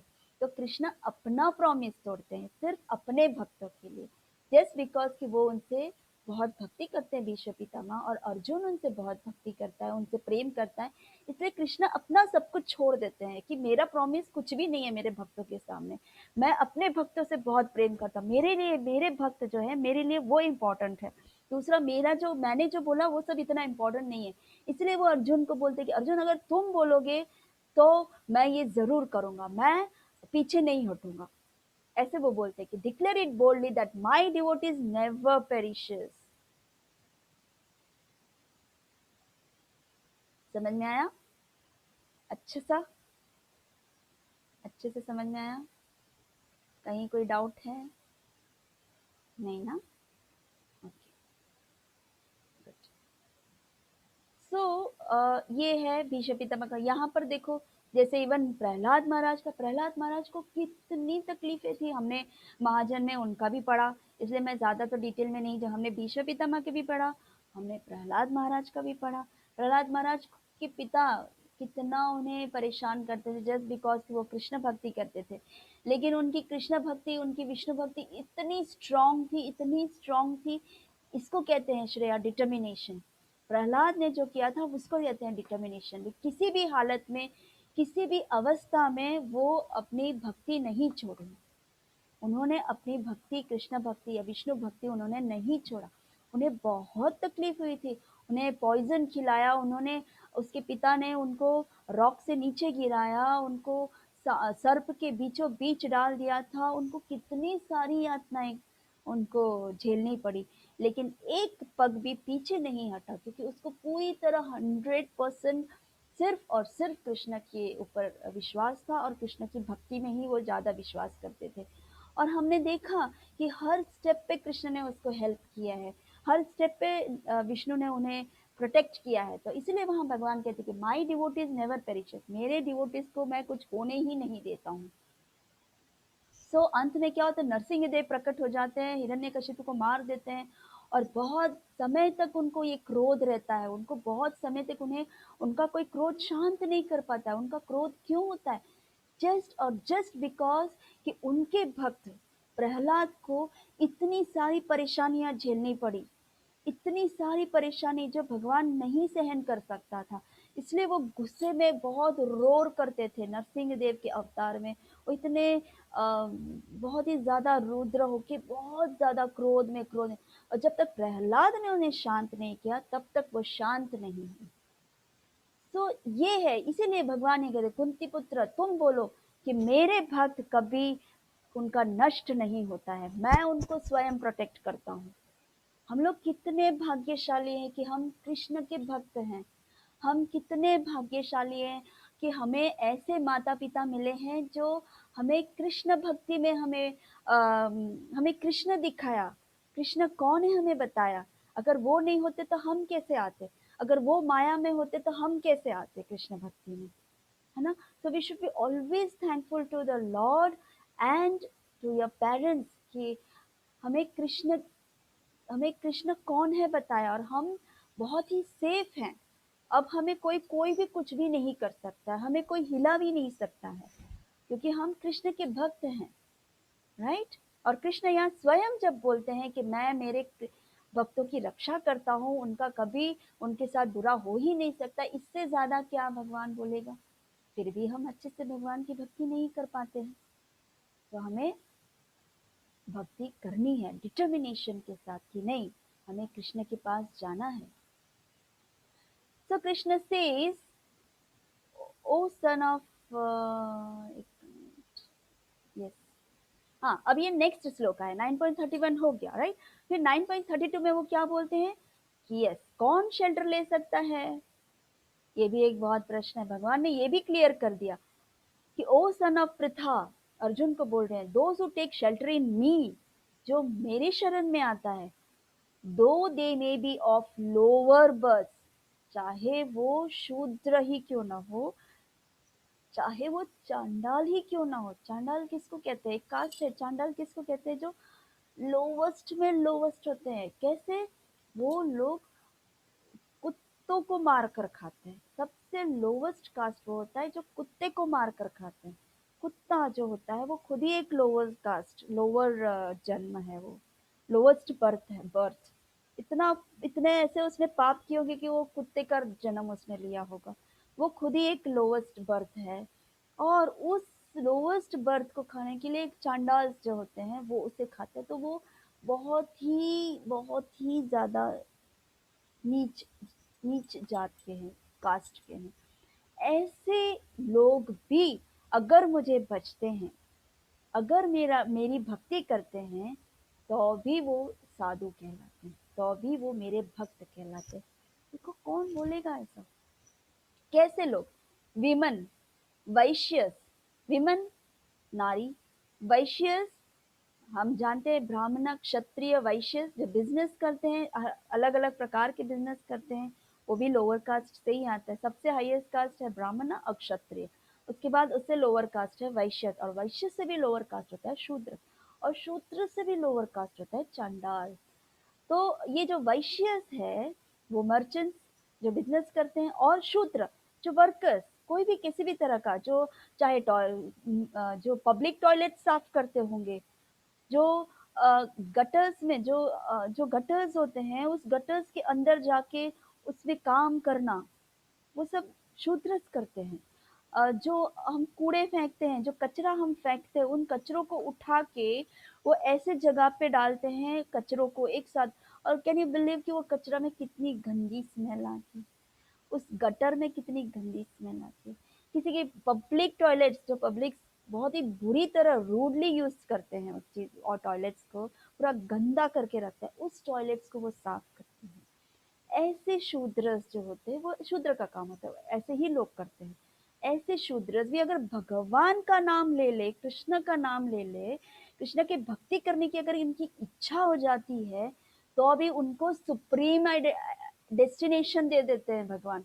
सोचो कृष्ण कैसा है, कृष्ण कैसा है, हम सोच भी नहीं सकते हैं। Can attain the supreme destination, highest destination दे देते हैं उसको। ऐसे विमन, वैश्य, शूद्र, चांडाल, उन सबको प्रभुपाद देखो, प्रभुपाद तो ब्राह्मण दीक्षा दे देते उन लोगों को। प्रभुपाद ने कभी नहीं सोचा कि ये विमन है इसलिए उनको अलग कर दो, नहीं नहीं ये लोग लोवेस्ट कास्ट के, उनको कुछ नहीं देना चाहिए, नहीं। प्रभुपाद ने इक्वली सबको ये किया है, समदर्शी, सबको इक्वली देखा उन्होंने। एंड देन उनको भी वो समझाते, उनको भी सिखाते। कितने प्रभुपाद के विमेन डिसाइपल्स हैं जो अच्छे अच्छे प्रचारक है, बहुत अच्छे प्रचार करते हैं। सो ये होता है जो भगवान कहते हैं कि लोअर बर्थ वाले भी हाईएस्ट डेस्टिनेशन में पहुंच सकते हैं अगर वो मेरी भक्ति करते हैं, जो मेरी शरण में आता है। ये है 32। अब 9.34 आपको कौन से करने हैं? 9.29, 9.30, 9.31 और 9.34। हाँ, सिर पे भार पड़ा। 9 पॉइंट माता जी 9.32 नहीं करना है? नहीं, 9.32 नहीं करना है, लेकिन ये तीन इसीलिए कि 29, 30, 31 लिंक में आता है, इसलिए आपको करना पड़ रहा है, क्योंकि इसका कंटिन्यूएशन है। आप किसी को जब समझाएंगे तो आप 29 को छोड़ के 30 को नहीं कर सकते हैं, या 30 को छोड़ के 29 और 31 नहीं कर सकते हैं, और अगर आप 29 और 30 कर ही रहे हो तो 31 भी आपको करना पड़ेगा। तो तीनों श्लोकास के लिंक है, इसकी वजह से ये कंटिन्यूएशन आता है। तो इसीलिए ये तीनों श्लोकास आपको बाय हार्ट करना है, ठीक है? 9.34। हाँ, एंड देन 9.34, ठीक है? यहाँ तक आपको समझ में आएगा। 9.29 का श्लोका, 9.30 का श्लोका, 9.31 का श्लोका एंड 9.32 का श्लोका। यहाँ तक समझ में आ गया आपको अच्छे सा?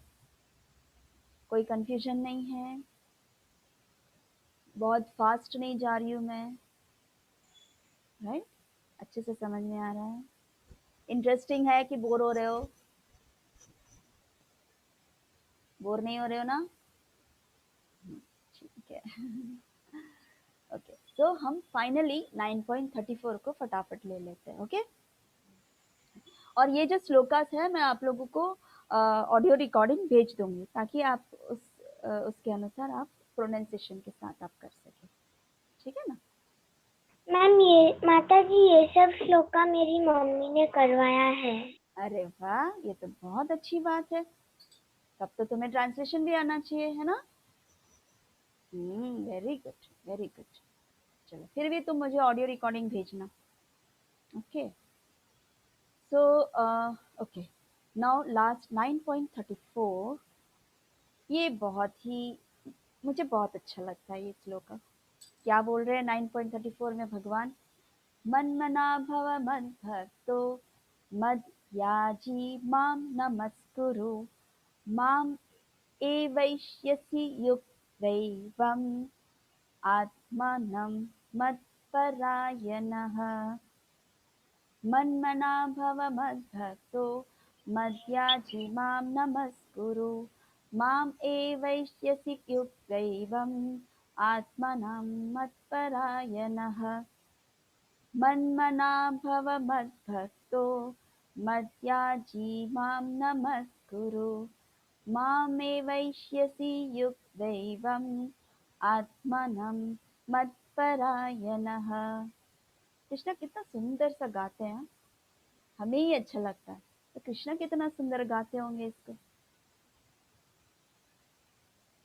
ट्रांसलेशन, ट्रांसलेशन क्या बोल रहा है?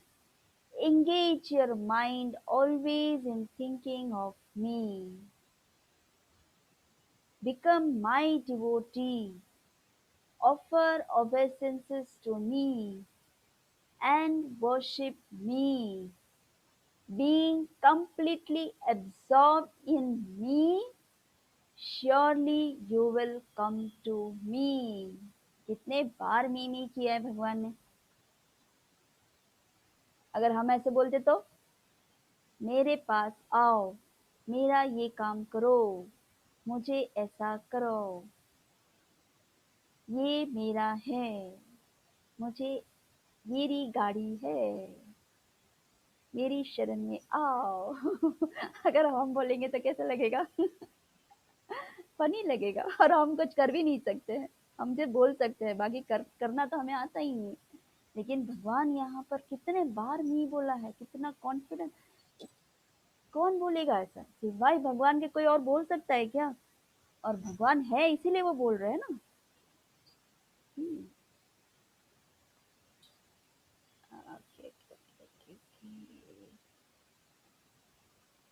So engage your mind always in thinking of me. आपका माइंड हमेशा मुझ में एंगेज करो, मुझे याद करके एंगेज करो। Become my devotee, मेरा भक्त बनो। Offer obeisances to me, मुझे दंडवत प्रणाम करो, मुझे प्रणाम करो, मुझे वर्शिप करो। ये देखो, वर्शिप करो मुझे। Completely absorbed in me, मुझ में पूरी तरह absorb हो जाओ। Surely you will come to me, आप जरूर जरूर और जरूर मेरे पास आओगे।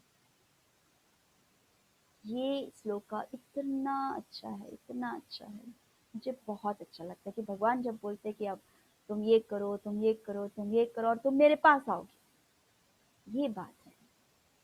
एक बार श्लोका देख लेते हैं। मन्मना भव मद्भक्तो मद्याजी माम नमस्कुरु, नमस्कुरु मुझे नमस्कार करो। माम एवैष्यसि युक्तैवम् आत्मनां मत्परायणः। So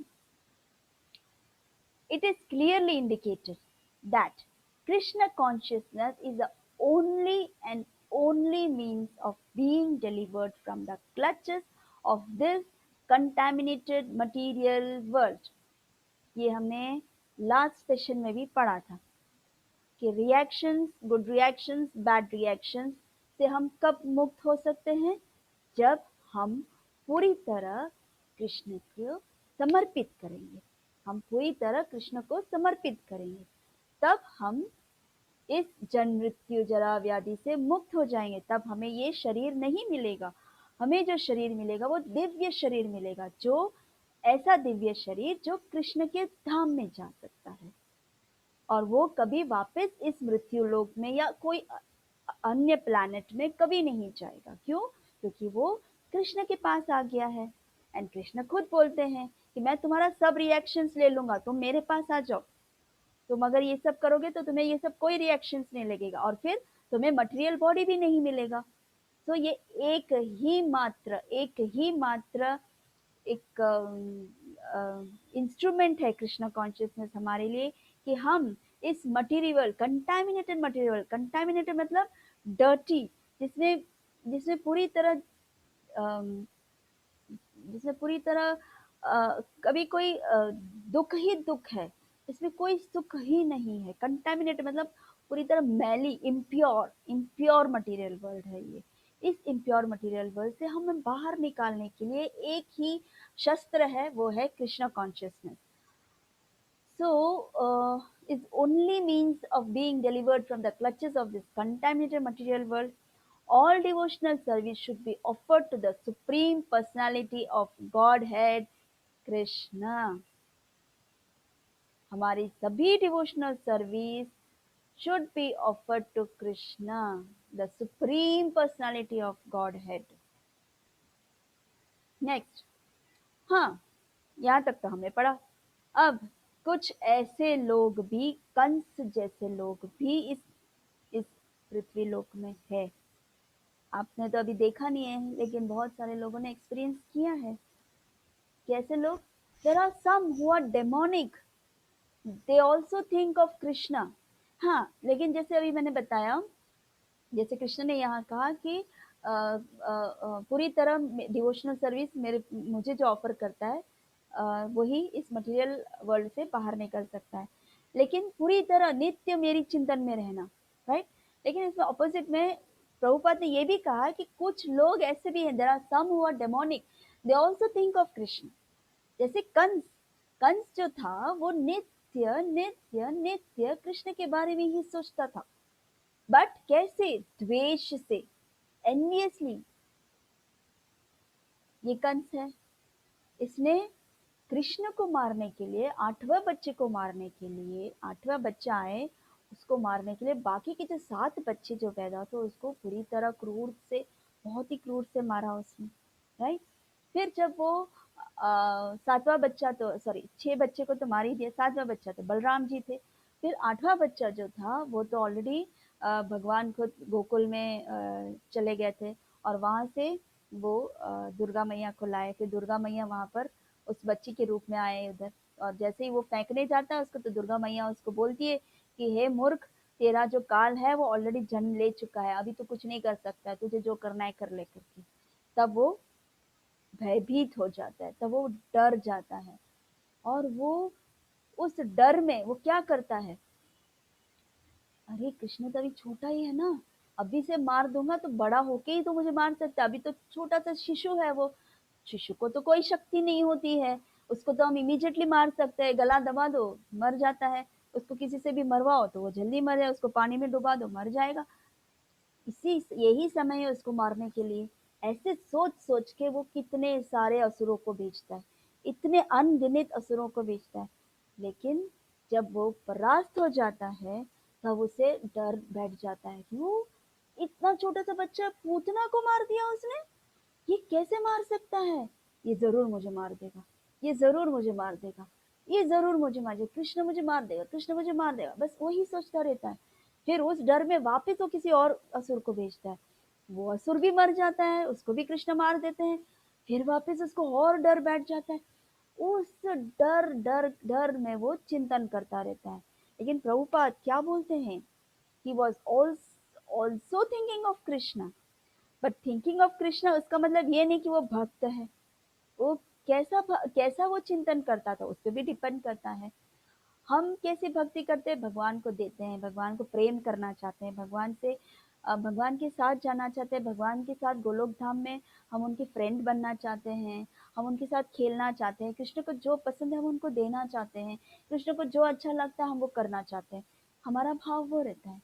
लेकिन ऐसे कंस के भाव क्या रहता है, कंस मारना ही जानता है, और डर उसकी वजह से वो नहीं मार पाता है तो वो डर जाता है, तो वो भी याद तो करता रहता है 24 आवर्स उसके दिमाग में कृष्ण है, लेकिन he was also thinking of Krishna always, but he thought of Krishna as his enemy, enemy के रूप में वो भगवान को देखता था.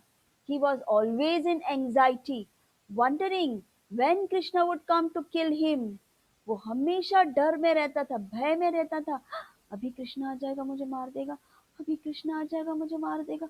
अभी कृष्ण आ जाएगा, मुझे मार देगा. सपनों में भी वो कृष्ण के बारे में सोचता था. और फिर अचानक वो असुरों को भेजता था.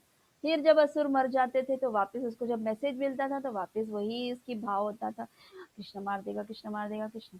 That kind of thinking will not help us in devotion. Clearly है, क्लियर है.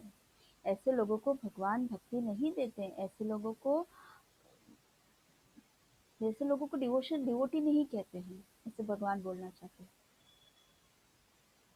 One should be thinking of Krishna in devotional love. देखा, प्रेम, भक्ति, भक्ति से, प्रेम से हम भगवान को याद करेंगे तो ही वो भक्ति कहा जाता है. That is भक्ति. One should cultivate the knowledge of Krishna continuously. अचानक तो नहीं आएगा ये कृष्ण भक्ति, क्योंकि कितने जन्म हम ले चुके हैं. बहुत सारे जन्म लेने के बाद हम अभी ये जन्म में कृष्ण को इतना सा जान पाए हैं. इतना ही जानते हैं. अभी तो बहुत सारा जानना है, लेकिन हम इतना ही जानते हैं कृष्ण के बारे में कि कृष्ण है, कृष्ण क्रिएटर है, कृष्ण ये है, कृष्ण वो है, कृष्ण ही सर्वस्व है, उनके नीचे ही सब कुछ है और हमें कृष्ण की भक्ति करनी चाहिए. हम सिर्फ इतना ही जानते हैं. बट कैसे कृष्ण की भक्ति कल्टीवेट करना चाहिए, कैसे इम्प्रूव करना चाहिए, उसको और कैसे बढ़ाना चाहिए, वो हमें कौन समझाएगा. कंटिन्यूसली कृष्ण की भक्ति कैसे करनी चाहिए वो हमें कौन समझाएगा. वो हमें गुरु समझाते हैं. कैसे श्रवणम कर सकते हैं हम. जैसे प्रभुपाद के लेक्चर्स हैं, उनके बुक्स हैं, और ऐसे अनेक हमारे जो आचार्य हैं उनके जैसे प्रभुपाद के डिसाइपल्स जो हमारे गुरु महाराज जैसे और महाराज सन्यासी हैं, उन लोगों के लेक्चर्स सुन के हम कृष्ण के बारे में जानने लगते हैं. और जब हम कृष्ण के बारे में जानने लगते हैं तब हम धीरे धीरे प्रोग्रेस करते हैं. तो how to cultivate the knowledge of Krishna continuously, and that has to be learned from a bona fide teacher. एक ऐसे टीचर से जो परंपरा से आता है, जिन्होंने अपने गुरु से सीखा, जिन्होंने उनके गुरु ने अपने गुरु से सीखा, उनके गुरु ने अपने गुरु से सीखा. उस तरह से जो परंपरा आती है और वो जो कृष्ण के बारे में हमें सिखाते हैं और वो जो कृष्ण के बारे में हमें बताते हैं और कृष्ण के पास हमें कैसा पहुंचना चाहिए वो जो हमें सिखाते हैं, वो बोनाफाइड टीचर होता है. सो ऐसे गुरु के द्वारा हम कृष्ण की भक्ति को कल्टीवेट कर सकते हैं. ऐसे कृष्ण बोलते हैं. ठीक है. Krishna is the supreme personality of God head. हमने हमेशा से सुना है supreme personality of God head. And it has been several times explained that his body is not material but is eternal blissful knowledge. इसका मतलब क्या है, भगवान का जो शरीर है वो मटेरियल शरीर हमारा शरीर जैसा नहीं है. हमारा शरीर किस आकार का बना हुआ है, हमारा शरीर जो है किस आकार का बना हुआ है. बहुत कुछ है इसमें, तो बहुत कुछ है. मैं अभी डिटेल में जाऊंगी तो लेकिन हमारा शरीर जो है बोन्स, ब्लड, पस, स्किन, ये सब चीज़ों से बना हुआ है. एंड कभी भी उसमें कुछ भी बाउंड्स आ जाते हैं, कुछ भी उसमें खरोच आ जाते हैं, वो बड़ा हो जाता है तो उसमें से क्या निकलता है, ब्लड निकलता है, पस हो जाता है और बहुत ही गंदा दिखता है. कोई हम किसी को देखते हैं इस तरह से तो हमें एक तो उन पर दया आ जाती है और दूसरा क्या होता है कि इतना गंदा लगने लगता है. तो ये शरीर जो है हमारा बहुत ही गंदा है, इसको नष्ट होना ही है. सो लेकिन कृष्ण का शरीर कैसा है, सच्चिदानंद, सत, चित और आनंद. सत मतलब इटर्नल, इटर्नल. चित ब्लिसफुल, हमेशा एंजॉय करते हैं, हमेशा आनंद में रहते हैं. नॉलेज सॉरी सॉरी आनंद मतलब ब्लिसफुल में रहते हैं और चित मतलब नॉलेज. सत, चित और आनंद, इटर्नल, नॉलेज और ब्लिसफुल. तो भगवान का इस तरह का आकार है, इटर्नल, ब्लिसफुल और knowledge. This kind of talk about Krishna will help one become a devotee. ऐसी बातें जब हम करेंगे, ऐसे जब हम सुनेंगे, ऐसे हम श्रवणम करेंगे आचार्यों से, हमारे गुरु परंपराओं से, तो हमारी भक्ति धीरे धीरे धीरे धीरे डेवलप होती है. Understanding Krishna from the wrong source will prove fruitless. ये हमने ऑलरेडी इससे पहले भी पढ़ा है कि हम ऐसे परंपरा में चले जाएं जहाँ ऐसे गुरु हो जो कृष्ण के बारे में हमें नहीं बोलता हो लेकिन अपने ही मन का बोलता हो, तो वहां पर हमें कृष्ण भक्ति नहीं हो पाएगी. हमारा कुछ प्रोग्रेस नहीं होगा, उल्टा हमारा और भी ज्यादा पतन होगा. So one should therefore engage his mind in the eternal form. तो भगवान के eternal form पे हमें हमारा चित लगाना चाहिए. The primal form of Krishna, with conviction in his heart that Krishna is the supreme. ये सब जब पूरी तरह कृष्ण पे पूर्ण श्रद्धा से हमें कृष्ण के फॉर्म को याद करना चाहिए, हमारे माइंड में, हमारे ब्रेन में बिठा देना चाहिए. कृष्ण के फॉर्म को बिठा देना चाहिए, उनकी इटर्निटी को बिठा देना चाहिए कि भगवान ही सर्वश्रेष्ठ है, भगवान ही इटर्नल है, ये उनका कोई नष्ट नहीं होता है, इनका नाश नहीं होता, इसलिए हम सेफ हैं. हमारा कुछ नहीं हो सकता, हमारा शरीर जा सकता है, हमारा ये जो शरीर है, जो ये इस जन्म का जो शरीर है वो नष्ट हो सकता है, लेकिन हम नष्ट नहीं होंगे. हम आखिर में भक्ति करेंगे तो भगवान के पास ही जाएंगे. तब हमें भी भगवान के जैसे सच्चिदानंद रूप मिलता है, लेकिन क्वांटिटी हो उसका छोटा होता है. भगवान का क्वांटिटी बड़ा होता है और हमारा छोटा होता है. लेकिन क्यों? क्योंकि हम कृष्ण के अंश है. कृष्ण के अंश माने हम, हमारा भी वही अंश होगा. तो हमारा जो सोल, जो सोल है उनका सच्चिदानंद रूप है, फॉर्म है.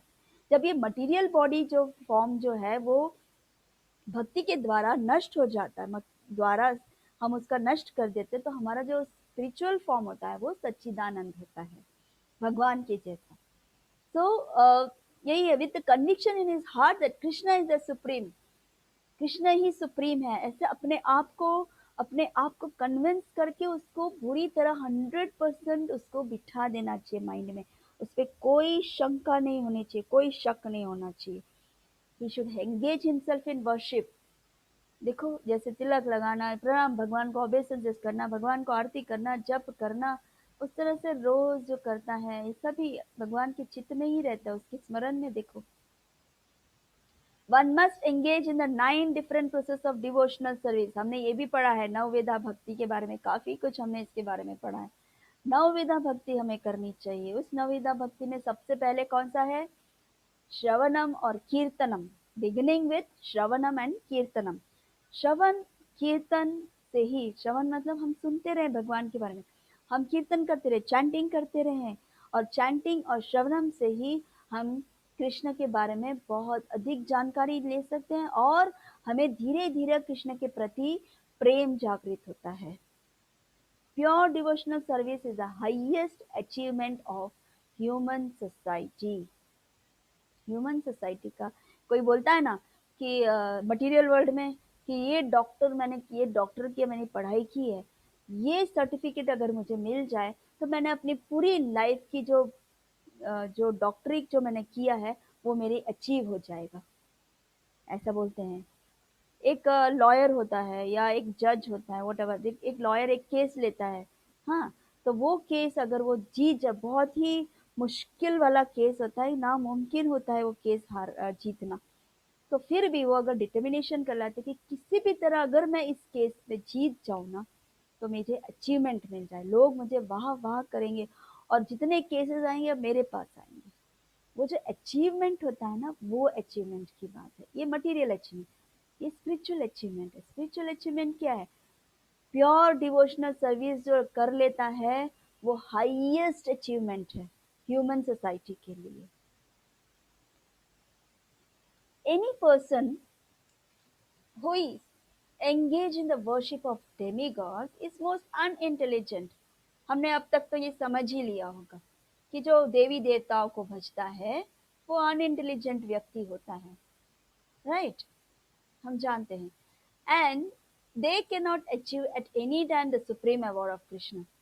मतलब जो देवी देवताओं में ही फंसे हैं. देवी देवताओं में कौन फंसता है? जिनको मटेरियल डिजायर्स होते हैं, जिनको भौतिक इच्छाएं होती है, इसीलिए वो देवी देवताओं का पीछा नहीं छोड़ते हैं। जब देवी देवताओं को पीछा नहीं छोड़ेंगे तो कृष्ण की भक्ति के बारे में क्या जानेंगे। और ऐसे जो हाईएस्ट अचीवमेंट जो वहाँ ऊपर हमने पढ़ा देखा पहले वाले स्लाइड में, कि pure devotion service is the highest achievement of this life, तो ये अचीवमेंट ये लोग कभी प्राप्त नहीं कर सकते हैं, ऐसे प्रभुपाद बोलते हैं। The devotee in the beginning may sometimes fall from the standard. मैंने जैसे आपको अजामिल की कथा कही कि बिगिनिंग में वो इतना जल्दी वो ये नहीं कर पाता है, फोकस नहीं कर पाता है, वो स्थिर नहीं रह पाता है, उसके जो गुण है, उसके जो अवगुण है, बैड हैबिट्स है, उसको छोड़ नहीं पाता है ना। But still he should be considered superior to all other philosophers and yogis. फिर अगर वो कृष्ण कॉन्शियस लेकिन ले लेता है, चाहे वो इतने सब बैड हैबिट्स के बावजूद भी अगर वो कृष्ण कॉन्शियस ले लेता है, उसको हाईएस्ट पोजीशन दिया है। किससे ज्यादा, एक बहुत बड़े फिलोसोफर क्यों ना हो या बहुत बड़ा योगी क्यों ना हो, योगी ऐसे योगी जो जीवन हर तरह की सिद्धियां हो, कुछ भी कर सकता है, ऐसे योगी। और ऐसे फिलोसोफर्स मतलब ज्ञानी, कि उसको कुछ भी भगवत गीता का श्लोका का बोले कि ये 9.15 में ये वाला श्लोक है, इसमें भगवान ने ये कहा और ये है, बोल तो देता है लेकिन भगवान के बारे में कितना जानता है, भगवान से उसको कितना प्रेम है। जब भगवान से प्रेम ना हो तो इस ज्ञान का कोई लाभ नहीं है। तो यही कहते हैं कि अगर ऐसा व्यक्ति जो बैड हैबिट से पूरा भरा हुआ है, लेकिन अगर वो कृष्ण कॉन्शियस में आ जाता है तो वो व्यक्ति इन फिलोसोफर और योगी से कई ज्यादा ऊपर है। One who always engages in Krishna consciousness should be understood to be perfectly saintly person. जो कृष्ण कॉन्शियसनेस में आ जाता है वो परफेक्टली सेंटली पर्सन होता है, वो साधु होता है। His accidental non-devotional activities will diminish and he will soon be situated without any doubt in complete perfection. जैसे हमने अजामिल की कथा सुनी, अजामिल तो पूरी तरह गिर गया था, लेकिन फिर जब उसको चांस मिला वो वापस आया, उसने वापस डिवोशन किया और कंप्लीट परफेक्शन के साथ उसने डिवोशन किया और भगवान के लोक वो पहुंच गया। The pure devotee has no actual chance to fall down. देखा भगवान क्या बोलते हैं यहाँ पर, एक शुद्ध भक्त जो भगवान का भक्त है उसका कोई चांस ही नहीं है फॉल डाउन, अगर वो प्योर डिवोशन करता है। जो ऐसे वैसे हम लोग इधर भी पैर रखते हैं और उधर भी पैर रखते हैं, ऐसे करने में हमारा कभी कभी हमारे साथ बुरा भी होता है, हमारे हैबिट्स भी जो होते हैं वो जाते नहीं हैं। फिर ये प्योर डिवोटी की बात करें, the pure devotee has no actual chance to fall down because the supreme god had personally take care of his pure devotees. ये देखा, जब एक शुद्ध भक्त उनके पास मतलब वो उनकी भक्ति करता है तो उसका फॉल डाउन तो कोई प्रश्न ही नहीं उठता है। क्यों? और अगर हो भी जाता हो तो भी भगवान उसे नहीं छोड़ते, उसका हाथ थाम के बैठते, उसका हाथ थाम के उसे ले जाते कि नहीं ये तुम्हारा हो गया, तुमने कर लिया, अब तुम्हें वापिस आना है, चलो आ जाओ।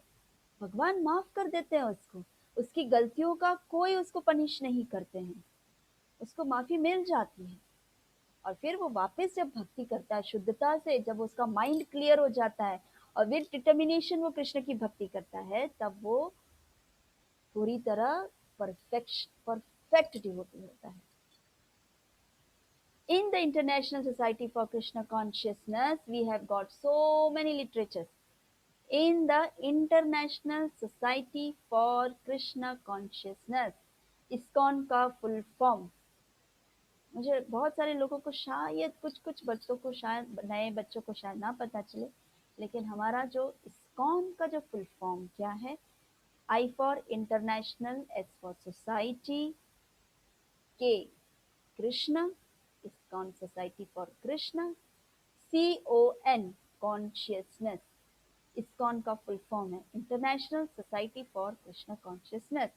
We have got so many literatures, हमारे पास बहुत सारे लिटरेचर्स हैं, प्रभुपाद बोल रहे हैं, प्रभुपाद बोल रहे हैं बहुत सारे लिटरेचर्स है। ईच एंड एवरी बॉय, जब प्रभुपाद थे तब की ये बात कर रहे हैं कि each and every boy is engaged, जो कृष्ण भक्त बन गए वो सभी एंगेज्ड थे। बोलते हैं ना भगवान नित्य मेरी चिंतन करो तभी मैं तुझे ले जाऊंगा, लेकिन कैसे चिंतन करें, वो तो हमें पता ही नहीं है कैसे चिंतन करना, 24 घंटा कोई कैसे चिंतन कर सकता है, कृष्ण के ही रूप में कैसे हम उतने तो ऊपर पहुंच ही नहीं पाए, अभी तक तो नहीं पहुंचे हैं। तो प्रभुपाद कहते हैं कि कैसे ये जो लड़के हैं, ये जो डिवोटी तो कैसे एंगेज्ड है। somebody is printing, क्या प्रिंट कर रहे हैं, भगवत गीता, भागवतम, बहुत सारे लिटरेचर्स प्रिंट करने के लिए। somebody is writing, प्रभुपाद ने कुछ लिटरेचर्स लिखे हैं, अब उसका ट्रांसलेशन करना है कि भाई तुम उसको अच्छे से इंग्लिश बना के उसका ट्रांसलेशन करना, तो राइट कर रहा है, वो लिख रहा है। somebody is टाइपराइटिंग, टाइपराइटर मिला तो वो टाइप कर रहे हैं कि हाँ ये अभी राइटिंग हो गया, क्योंकि अभी प्रिंट के लिए भेजना है तो टाइपराइटिंग तो चाहिए ही ना, तो उसको टाइपराइट करते हैं। somebody is dispatching, जैसे जैसे ऑर्डर्स मिलते हैं तो उसको प्रिंटिंग प्रेस में जो ऑर्डर्स मिलते हैं तो उसको रैप करके उसको डिस्पैच करके उसको भेजना है। somebody is attending letters, बहुत सारे लोग प्रभुपाद को लेटर्स भेजते हैं। बहुत सारे, उस समय पे तो फोन नहीं था, ईमेल्स नहीं थे, व्हाट्सएप नहीं था, कुछ भी नहीं था, सिर्फ लेटर्स तो ही हम एक्सचेंज करते थे। तो वो लेटर्स कुछ कुछ पढ़ता था, कुछ कुकिंग करते थे, कुछ आरती परफॉर्म करते थे, कुछ टेम्पल स्क्रीन करते थे, ऐसे। तो प्रभुपाद क्या कहते, 24 hours we are thinking of Krishna.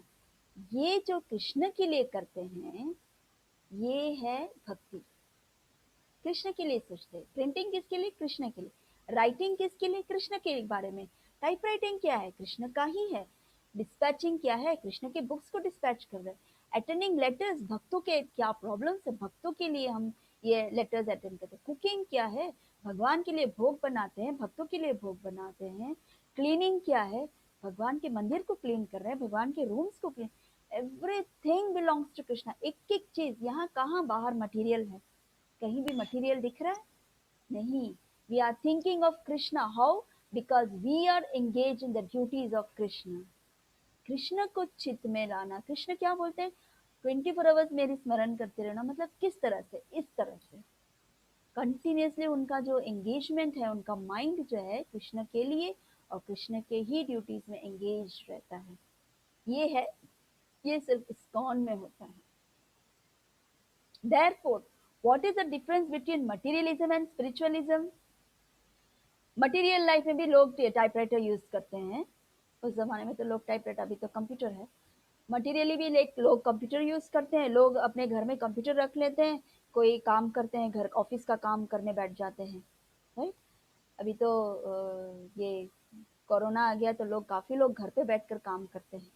तो ये जो कंप्यूटर्स है, ये टाइपराइटर जो है वो मटेरियली भी यूज होता है, लेकिन ये स्पिरिचुअल भी यूज होता है। आप उसको किस तरह से यूज करते हैं, स्पिरिचुअली प्रभुपाद ने यूज किया क्या, भागवतम टाइपराइट करके।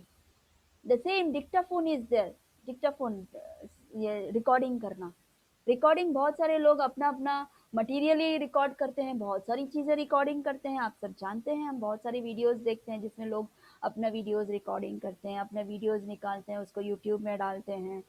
तो ये सब अलग अलग है। लेकिन ये रिकॉर्डिंग क्या है, ये डिक्टाफोन क्या है, प्रभुपाद के भागवतम पढ़ने के लिए। प्रभुपाद का आपने देखा होगा इमेजेस, तो वो अपना स्पीकर, इसमें अपने पास एक इंस्ट्रूमेंट रखते हैं, उसमें भागवतम, कृष्णा, भगवत गीता, वो सब वो उसमें रिकॉर्ड करते हैं। तो उसे किसके लिए यूज किया, स्पिरिचुअली यूज किया। एवरीथिंग इज सेम, मटेरियली भी वो यूज होता है, स्पिरिचुअली यूज, उसका पर्पस तो सेम रहता है, वहां भी टाइप करता है मटेरियल भी और स्पिरिचुअल भी टाइप करता है, but everything is done for Krishna's account. सब कुछ कृष्ण के लिए क्या, वो स्पिरिचुअल है। You can turn the whole material world into spiritualism if you simply become Krishna conscious।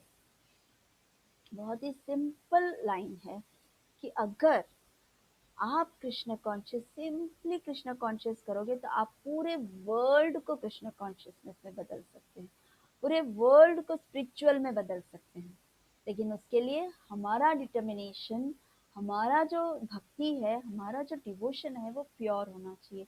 हम जैसे कृष्ण बोलते हैं, जैसे प्रभुपाद बोलते हैं, जैसे हमारे आचार्य बोलते हैं, उन सबको अगर हम फॉलो करते हैं तो हमारी भक्ति स्ट्रांग रहती है, पिलर की तरह स्ट्रांग, एकदम स्ट्रांग रहती है।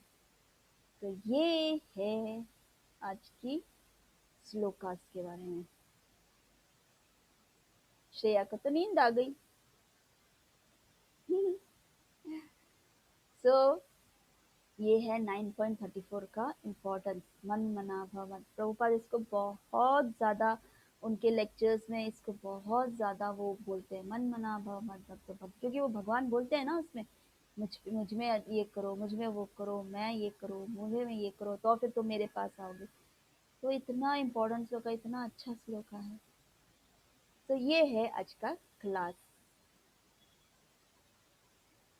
कुछ क्वेश्चंस हैं, कुछ पूछना है, कुछ डाउट्स है, कहीं आपको समझ में नहीं आया हो, या बहुत फास्ट है, कुछ कंप्लेंट्स है कि नहीं माता जी मुझे यहाँ पर कुछ ऐसा लगा, मुझे नहीं ऐसा कुछ है? हाँ, ऐसा कुछ भी नहीं है, कोई क्वेश्चन भी नहीं है, कुछ नहीं है, सब कुछ समझ में आ गया अच्छे सा, स्टेप बाय स्टेप, राइट? तो ठीक है। तो आप ये 29, 30, 31 और 34 ये चारों श्लोक का आप अच्छे से इसको रिसाइट करना, टाइम लो कोई बात नहीं, जिसके पास जैसे टाइम है, जैसे संयुक्ता है, सुदीप्ता है, उन लोगों के पास बहुत लाइक 12th ना, तो 12th के सब प्रिपरेशन चल रहा होगा उन लोगों का, सो 12th की तैयारियां चल रही होगी बहुत ज़बरदस्त। तो पूरा दिन उनका tuition school, tuition school, tuition school होता है, बट स्टिल ये लोग कर लेते हैं, ये तो बहुत अच्छी बात है। यानी वो लोग कृष्णा कॉन्शियस को बहुत ही सीरियसली ले रहे हैं, इसीलिए वो आते हैं इतने टाइम, इतना समय नहीं है उसके बावजूद भी, अगर सुदीप का, संयुक्त का, ये सब क्लास अटेंड कर रहे हैं, पायल वहाँ से इंटरनेट में प्रॉब्लम है तो भी अटेंड तो करती है class. So it's good, very good, बहुत अच्छा। सो ठीक है, हम यहीं पर विराम देते हैं। ओके, और आपको कोई प्रश्न नहीं है? माता जी। कोई क्वेश्चन नहीं है ना, कोई कंफ्यूजन नहीं है ना? ओके, एक बार वांछा कल्पतरुभ्यश्च बोलते हैं सभी वैष्णवों के लिए। वांछा कल्पतरुभ्यश्च कृपा सिंधुभ्य एव च पतितानां पावनेभ्यो वैष्णवेभ्यो नमो नमः। अनंत कोटि वैष्णववृंद की जय। हरे कृष्णा। हरे कृष्णा माता जी। हरे कृष्णा, आप सभी बच्चों को हरे कृष्णा। माता जी कल मेरा एग्जाम कल ही फिनिश हुआ। ओह, कल ही फिनिश हुआ, गुड। देखो फिर भी तुम अच्छे से सुन रही हो ना, वेरी गुड, बहुत 4 अच्छा, एग्जाम तो हो ही गए ऑनलाइन में बैठ के। Very good. चलो अच्छा, अभी रिजल्ट आएगा ना? रिजल्ट कब आएगा? पता नहीं।